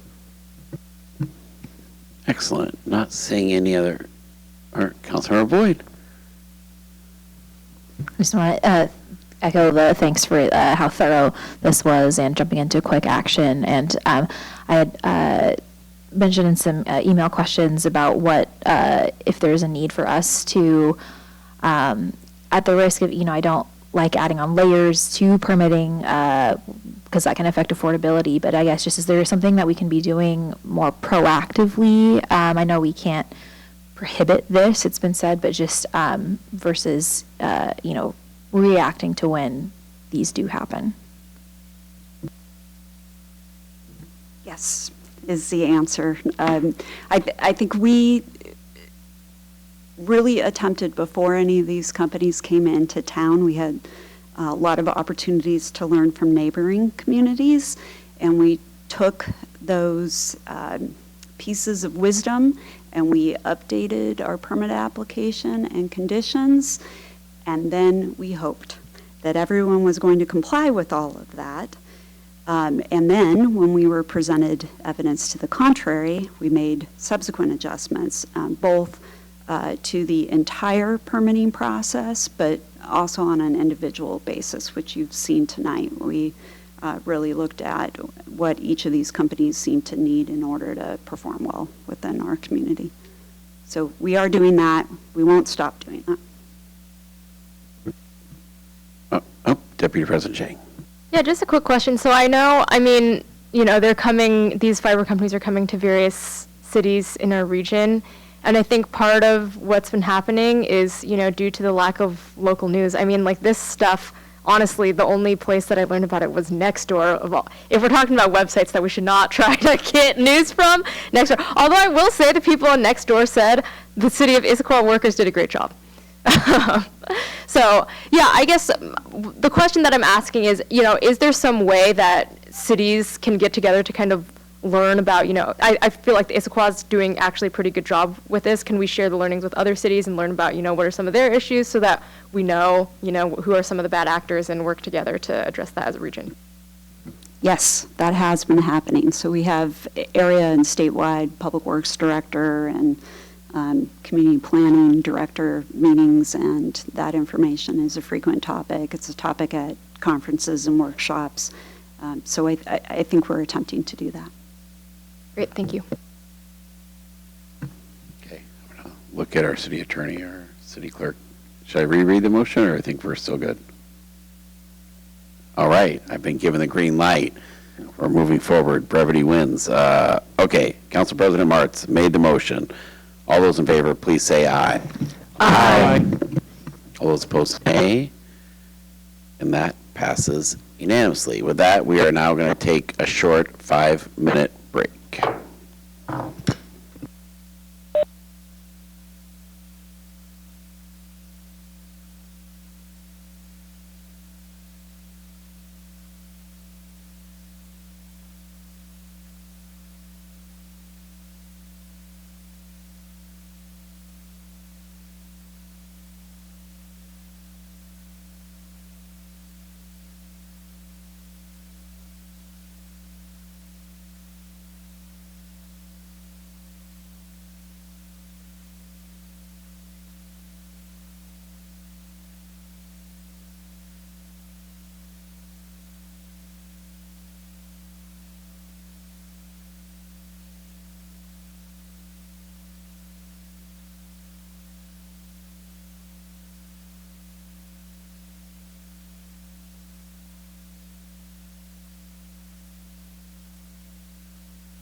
Okay, we are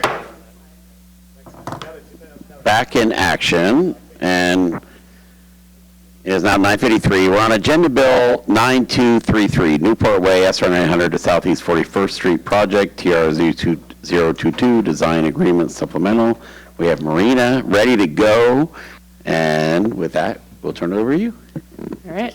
Mr. Mayor, should we take action on the other item first so that staff could potentially go home? Oh, thank you, Councilmember Walsh.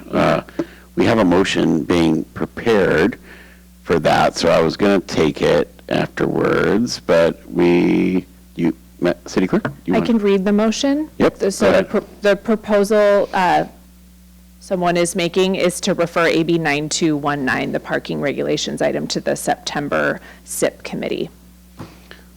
So, proposal is to refer Agenda Bill 9219 to the September Service Safety and Parks Committee. If there's nobody opposed, I think that just passes. If you're opposed to that referral, speak now or forever hold your peace. And I'm not seeing anyone wanting to speak. So that is officially referred. Dale, we apologize that you lost 3 hours of your life. We love you, and we'll see you tomorrow. Okay, now we go to Marina. All right, thank you. Appreciate your time and for staying with me. I'll try and make this as enthusiastic as possible for everyone. So my name's Marina Bondla. I'm a senior transportation engineer, and today I'm going to be talking about one of the Newport projects, the Newport Way SR 900 to Southeast 54th Street project. Maple Sunset Project? Yes, not the other one. Yes. So the purpose of this is we would like today to seek council authorization to enter into and execute design supplement number 4 for the project to our design consultant Somas in the amount of about $1.14 million, and authorize an additional roughly $550,000 of revenue and expenditures from the Transportation Benefit District in a future 2026 budget amendment. All right, so this project has been going on for quite a long time, so I'm going to start off with giving a background and talking about the whole corridor project. Right now, you're looking at, this project is on Newport Way Northwest. The entire project is split into 3 phases for construction. Newport Way is one of 3 roadways that go in and out of the city at the bottleneck south of Lake Sammamish. So you've got Northwest Sammamish Road to the north of I-90, I-90, and then Newport Way Northwest to the south. It's an urban minor arterial, and this project specifically is from Southeast 54th Street to SR 900. Phase 1 is on the south end of the project in blue from SR 900 to about 900 feet north of SR 900. Phase 2 picks up where Phase 2 left off and goes to Northwest Oakcrest Drive. And Phase 3 goes from Northwest Oakcrest Drive to Southeast 54th Street. Specifically for Phase 1 and 2, the roadway is bordered by the Harvey Manning Park and Cougar Mountain protected trees and forested area. And then on the other side is bordered by Tibbetts Creek and the associated wetlands. So existing conditions vary across this large corridor. For the sections that haven't been updated by developers to the preferred cross-section, generally the roadway is 2 lanes wide. It has substandard bike lanes that aren't generally wide enough per current standards. And it does have a pedestrian path that's just separated from the bike lanes and roadway by an extruded curb that's about 6 feet wide. Stormwater runoff isn't collected or treated prior to entering the adjacent Tibbetts Creek or natural areas, and so there's a lot of damaging runoff chemicals from tires that do currently go into the creek and can impact salmonoids. There's also existing culverts under the road that block fish passage and aren't designed to current standards. In phases 2 and 3 on the north end of the project, developers have built some of the full cross-section for us. especially at the Riva Townhomes, Anthropology, that roundabout near Anthropology, and also at the Revel Senior Living area. All right.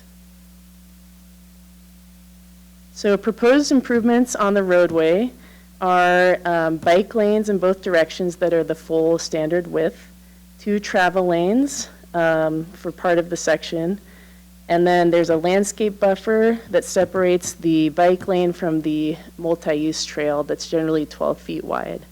There's also undergrounding of overhead utilities, retaining walls, fish passage culverts, stormwater detention and treatment, and traffic improvements at SR 900. I know this was a question that came up, so specifically that is, we're rechannelizing the intersection of SR 900 at Newport Way Northwest. And for the westbound movement on Newport Way Northwest that turns left onto southbound SR 900, there's a lot of delays there.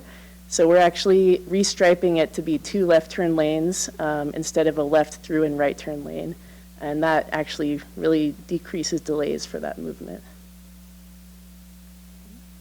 There's also there's another section of the road. This 2-lane section is mostly for phase 2, but there's other portions of the road that actually have a 2-way left turn lane or median and left turn access in and out of communities. And there's also sections that do have on the left side of the screen here a sidewalk section separated by a landscape buffer. Specifically, the sidewalk is from SR 900 to about 350 feet north to the future Harvey Manning trailhead that was talked about earlier today. That will provide access to the future trailhead there. And then a portion of phase 2 does not have sidewalk access on that side of the road to protect the forested hillside. The sidewalk then continues on the left side of the road or the west side of the road at the raised intersection for the Cougar Mountain Trail, and then all the way up to the end of the project at 54th Street. Right. So as I mentioned, this project has been going on for quite a while. Started really in 2016, 2017.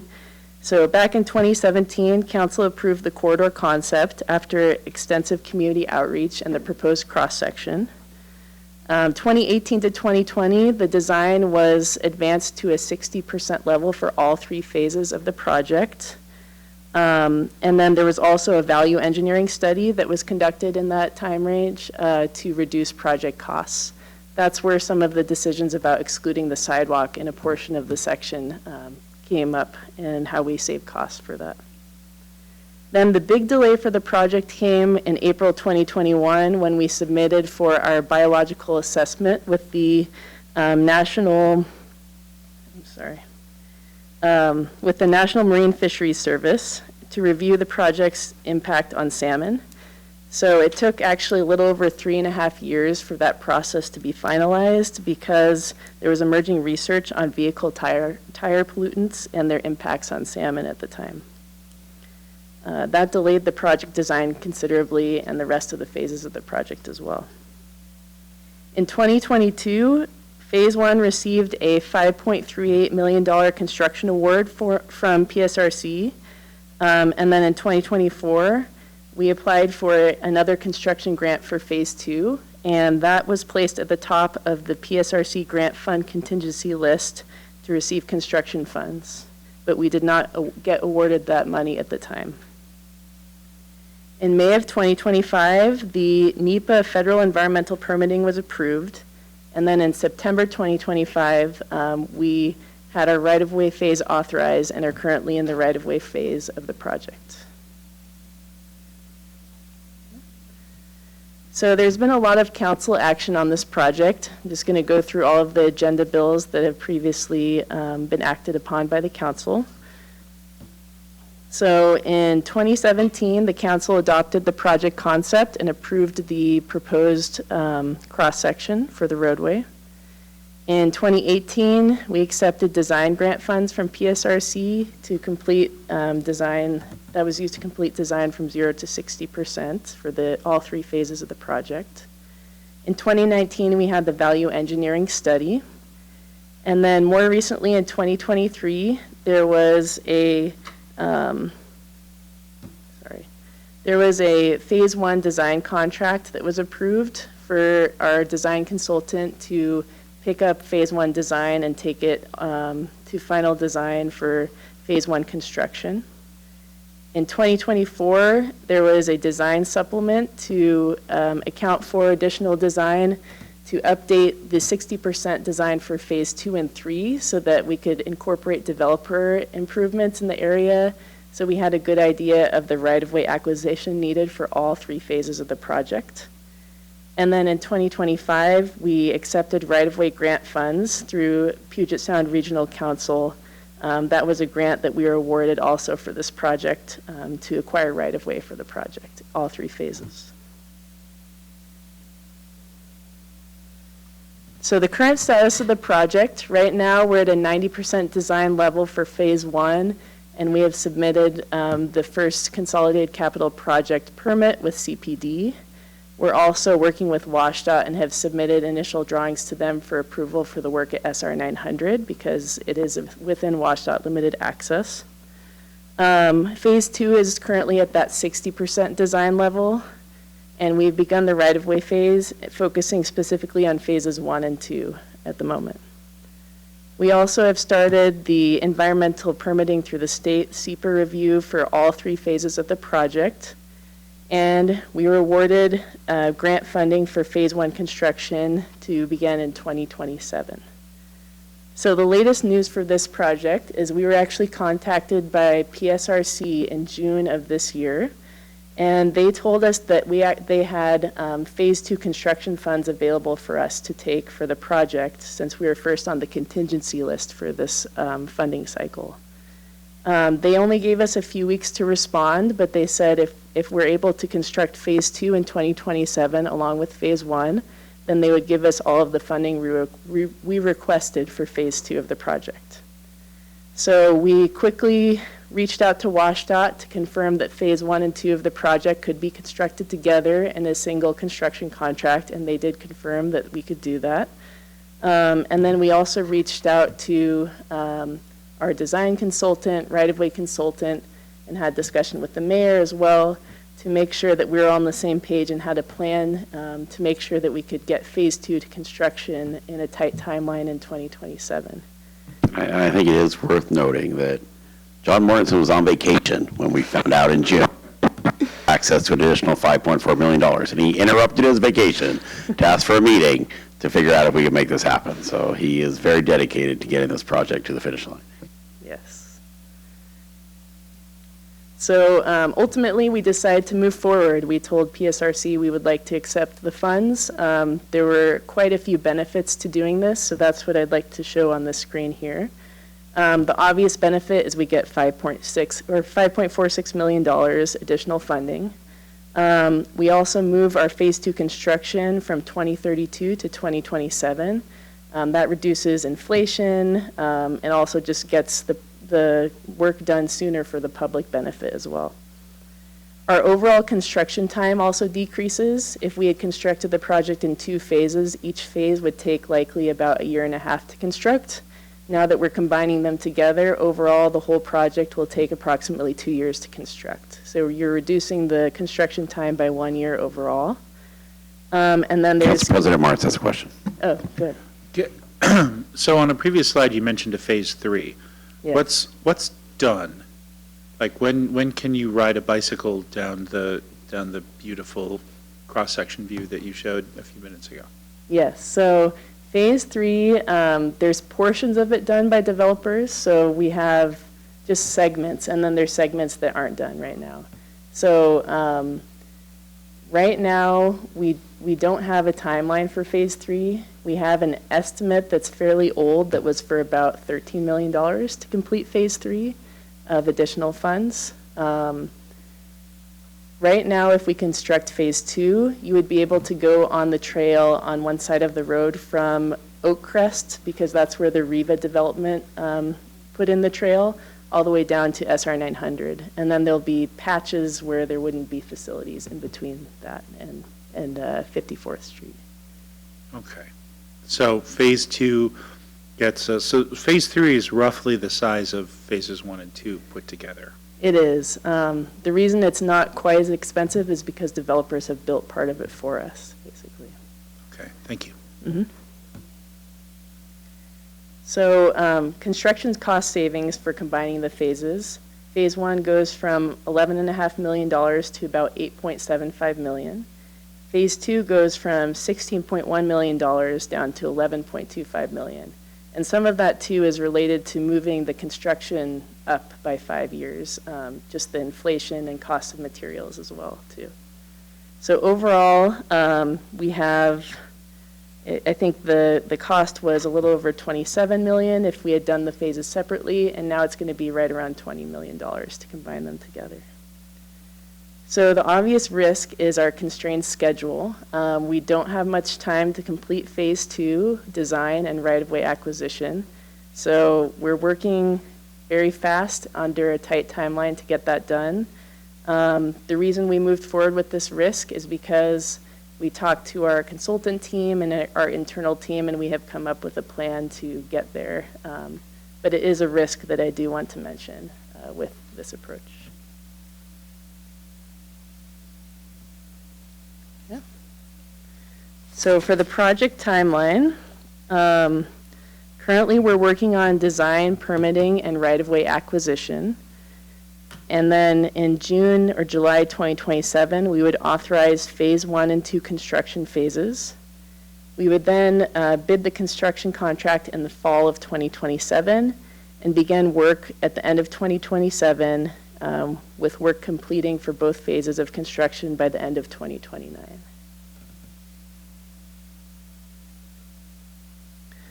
This is just a list of external funding we've received for the project and also some grants that we've applied for recently that we hope can help cover the construction costs for both phases. So we did receive the design grant that I mentioned earlier, $1.55 million from PSRC. We also received a PSRC right-of-way grant of $2.84 million for right-of-way acquisition of all 3 phases. We were awarded, I mentioned, the PSRC King Countywide Phase 1 and Phase 2 construction grants. And then we're awaiting results for the Washtenaw Bike PED program, where we applied for a $3 million grant for construction, and as well as the Transportation Improvement Board grant, where we applied for $5 million. So this project does tend to score very well in grant applications because it's right next to the Issaquah Transit Center. It improves mobility for bikes and pedestrians, and also serves a regional growth center of central Issaquah. So it does tend to score well. Because of that, we're cautiously optimistic that we'll get at least one of the 2 grants that we've applied for, the $3 million and $5 million grants. Best case scenario, if we get all the grants, we're looking at about just under $19 million, which is almost the full cost of construction for both phases. And then the worst case would be about $11 million that we have for construction through grant funding. And I would highlight that the budget retreat was one of the projects listed that we could bond the TBD for. So I think knowing we have that bonding option gives us, we know if, it'd be great if the other grants come through. I think we're cautiously optimistic. If they do not come through, we know we have a very reliable funding source to make sure the project gets built on the schedule still. Yep, thank you. So the proposal today is to amend the design contract and advance Phase 2 to construction and allocate additional revenue and expenditures from the Transportation Benefit District Sales Tax Fund to achieve that. Options are we could also not authorize the design agreement supplement. The impact would be Phase 2 construction grant deadline would be missed and we would lose our grant funds. This would also be a mark against us from PSRC because we wouldn't be able to meet our obligations with them, and they could use that as a mark against us for future projects. So the recommendation would be for the mayor to execute design supplement number 4 to SOMAS for the amount listed here, and directing That amount to be included in a future budget amendment to the Transportation Benefit District Sales Tax Fund. If this was approved, we would then go ahead and amend the design contract this month. We would reach out to the public as soon as possible to give them an update that we're constructing now Phase 1 and Phase 2 of the project in 2027.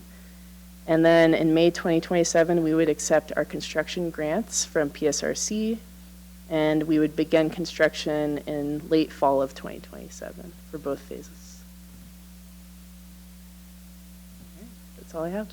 Thank you. All right. Council President Martins. So help me understand. We have a multi-use trail that covers this whole length, right? So the existing section is just extruded curb and an asphalt path that's about 6 feet wide. Okay.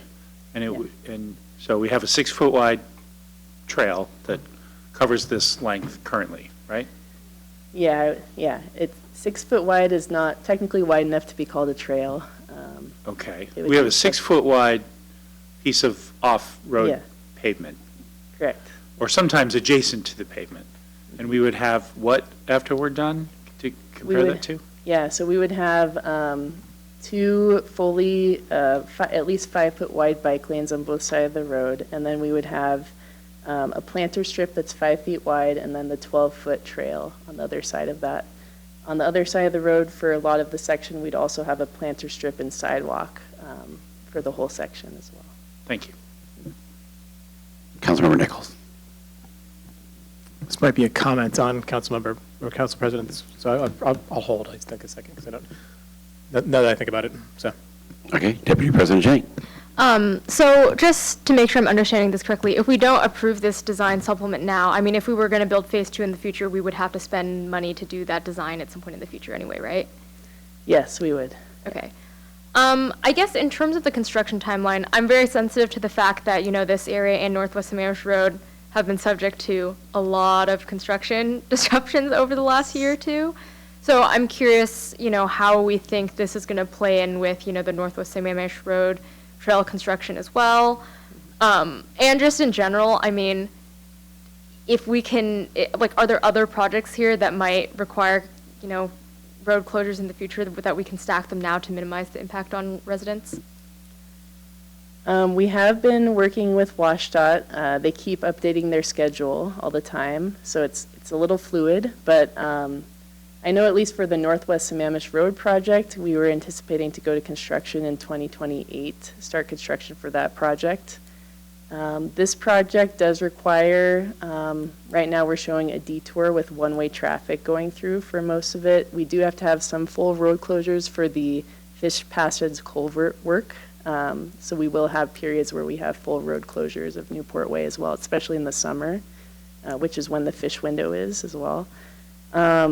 We are working on coordinating that with WashDOT and our other projects, but it's a little bit of a fluid situation. Yeah. Great, thank you. Okay, and then I think we'd mentioned something about the new Harvey Manning trailhead along Newport Way. So I'm curious, is that going to be on the part of land that we already own, or are we thinking of acquiring the Legacy Landscaping, or what's the situation there? No, it's actually just north of Legacy Landscaping. It is within the land that we own, Harvey Manning Park there. So it's actually technically Brightview now, but it's still landscaping company. Great, thank you. Yep. Councilmember Nichols, you're good. Okay. Well, need a motion to comment, so, right. What's that? I'm trying to follow good parliamentary practice. Oh, so. okay. Okay, that's a good reminder for me. So is there a motion? And then we'll go to discussion of motion after we find out if there's a motion. Okay. President Jane.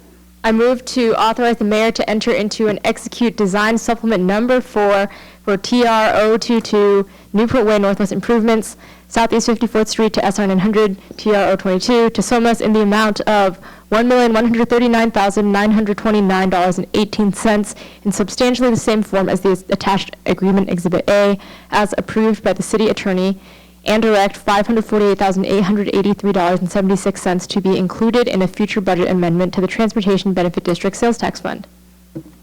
Second.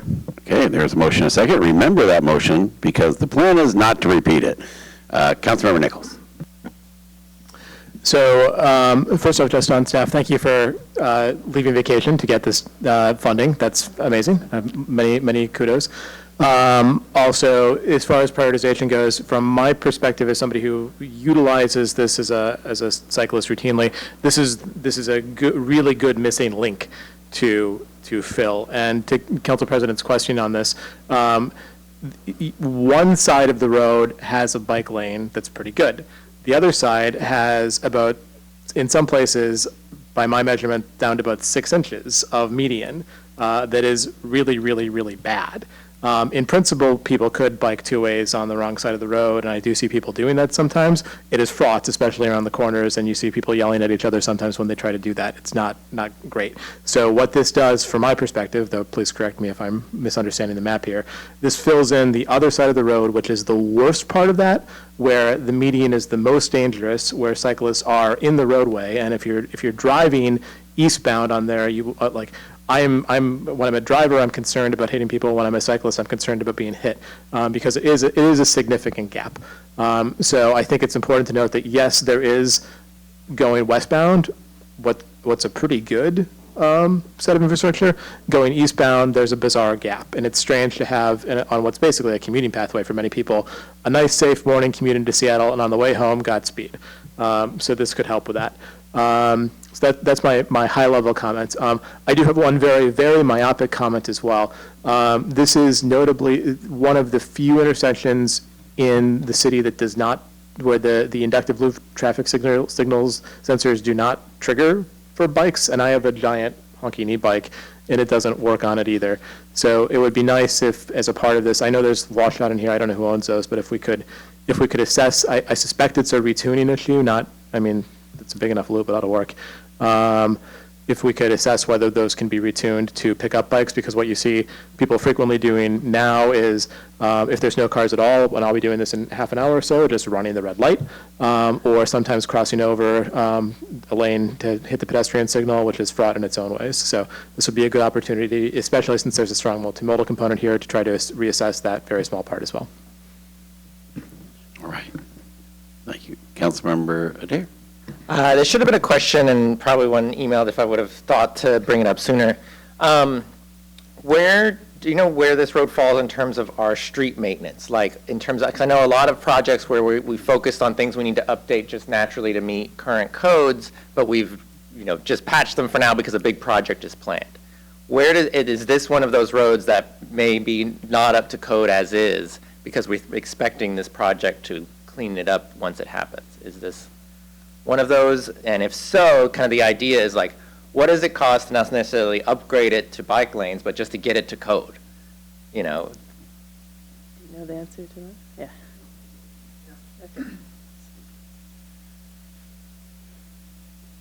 I'm going to take an attempt to answer the question. There's a couple things that we've been delaying on, which is, one, the pavement is deteriorating, and we would have done an overlay by now, but we knew this project was coming, so that's been delayed. Another one is the existing extruded curb has become a liability to the city, with there being claims against the city where people have hit it and gotten hurt. So those are two areas of deficiency. There's probably more, but at this hour of night, that's what I can think of. And do we have any idea like the rough cost of that, if we were just to fix that? And how that might compare to the numbers we're spending here, considering we're going to get grant money for this, versus that would all be out of pocket. It's kind of what I'm getting to. It's like, financially, does this actually, break even, or is it only really a little more than what we'd have to spend no matter what?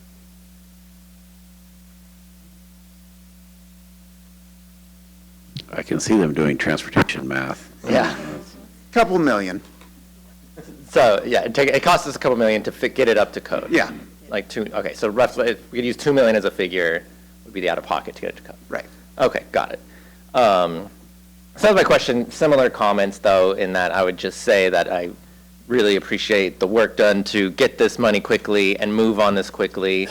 And I absolutely support this kind of infrastructure, especially in terms of the long-range goals of central Issaquah, because this would be feeding into that area that we hope to build up. And building up the infrastructure, the multimodal abilities there, I think is really important for our 10 to 20-year goals. So I, support this project and am excited about moving it forward. I would just express I equally have concerns on how we're going to schedule this all with South Lake Sammamish and their abilities, and what work we need to do to make sure they can still get in and out of the city is important, but I know you guys will take that into consideration. So those are my comments. Thank you.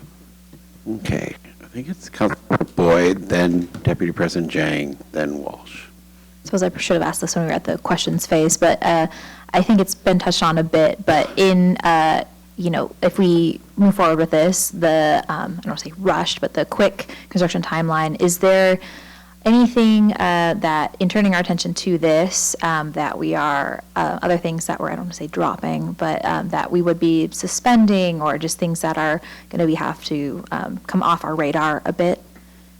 Like other projects, or? Yeah. Yeah.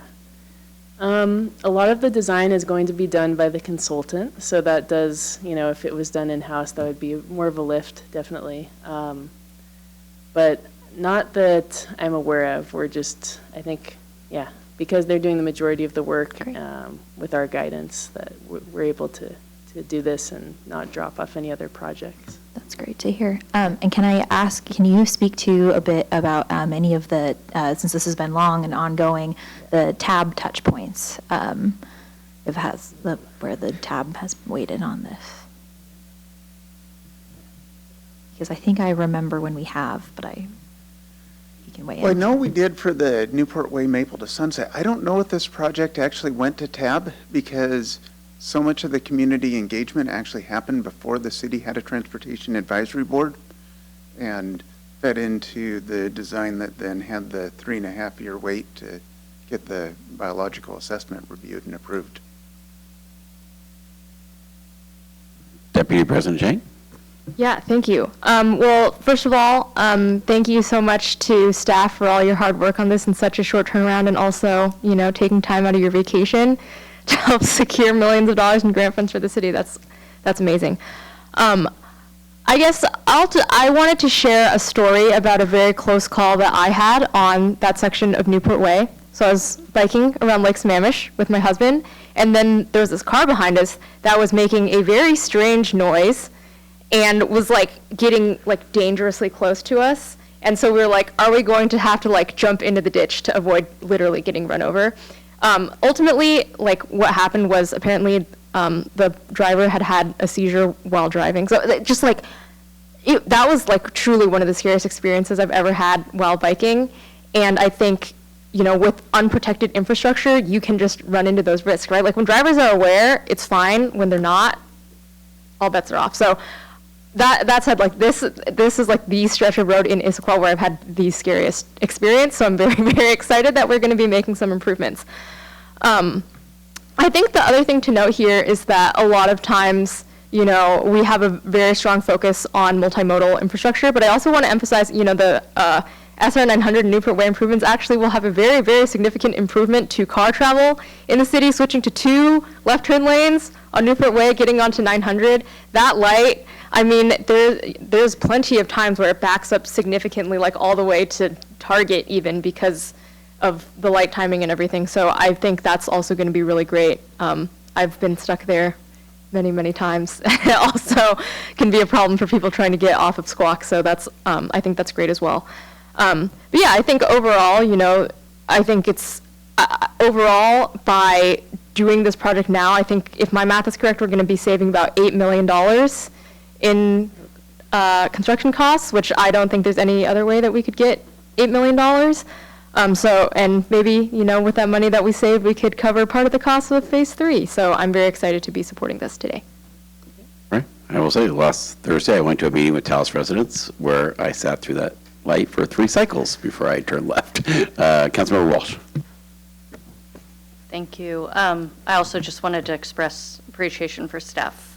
This seems like something where we kind of went above and beyond on vacation, working with WashDOT and PSRC to really refine and make sure that we could achieve cost savings. And that's in addition to all of the value engineering that we did to remove the portion on the, was it southern portion of that road.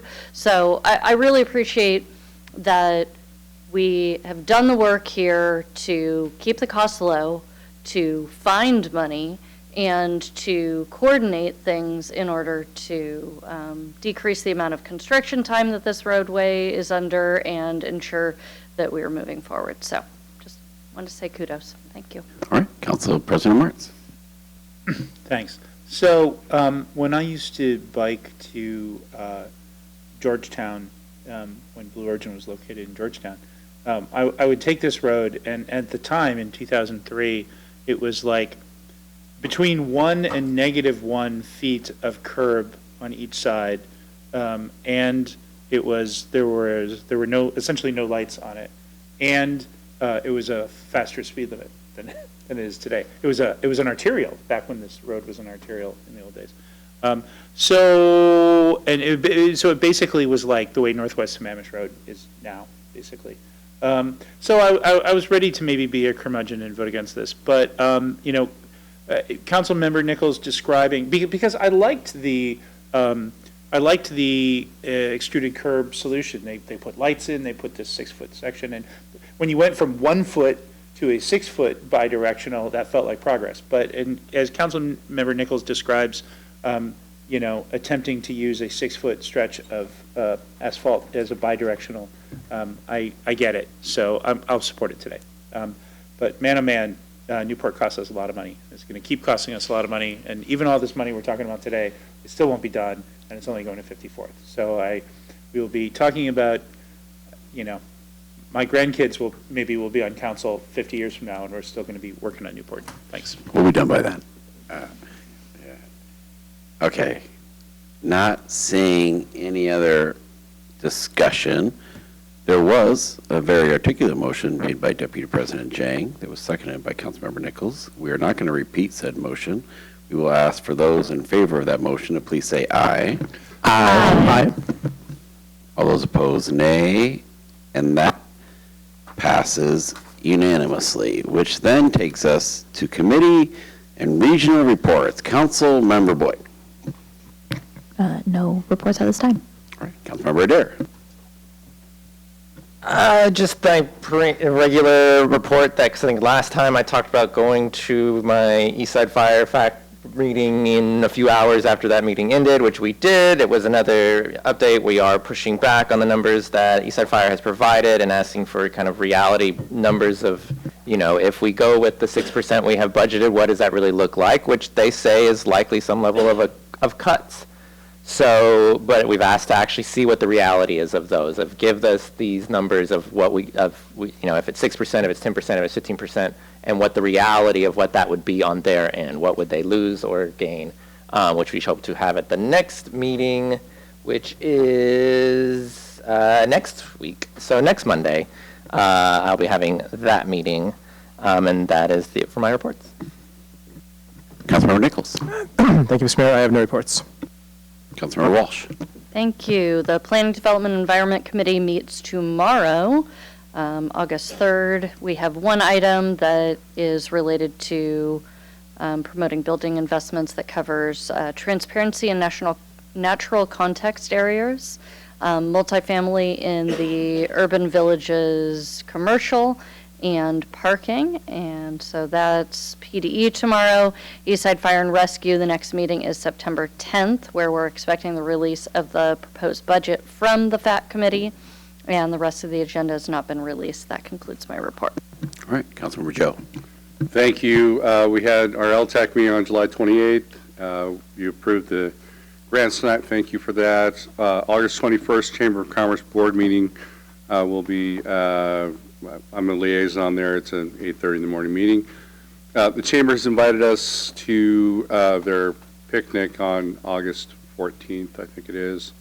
It should be in your email. If you'd like to go, please respond. It is the same night as the Air Festival opening as well. So that's August 13th, 5:30 p.m. I know the mayor's going to try to perhaps split his time, but just keep it in mind. Thank you. Goodbye. All right, Deputy President Jang. Great. So the King County Flood Control District Advisory Committee had our meeting on Friday, July 24th at 1:30 p.m. The main thing we discussed was the budget for the flood control district, and essentially the issue with the budget is that there are more needs, essentially more needs for projects to be funded than they have revenue available, and especially, given the December floods, there's been a lot of requests for funding. And so there is some talk about, should we do bonding to help cover these costs? But there is also concern, it's like, okay, well, then you're essentially just kicking the can down the road, because also, given the way that the climate is trending, we are expecting to have more needs for flood infrastructure. So I think that's going to be a discussion. And from what we heard from that, the actual flood control district themselves, which is composed of the members of the King County Council, they're also paying a lot more attention to this than they were in years past. There's also some talk about, the concept of increasing capacity of rivers, AKA dredging, to, especially in some areas where essentially their cities are built in floodplains and the rivers have filled up with silt since they were built, in the 1950s when we did a lot of destructive stuff to the environment. The question's like, is that a thing that should be looked at? And I think that does probably need to be a bigger conversation. And one fun fact I learned is that the Cedar River in Renton is probably one of the only places in the state where they do dredging every year. They have a permit, and the reason is that it's right next to the Boeing factory. And so there's a lot of economic value tied up in that. So I think that was overall, that was a very interesting thing that kind of came out of that conversation. So I think that's going to be an increasingly, salient conversation as we try to grapple with the impacts of climate change and the fact that we've built a lot of infrastructure within the 100-year floodplain, and 100-year floods are going to be happening a lot more than once every 100 years.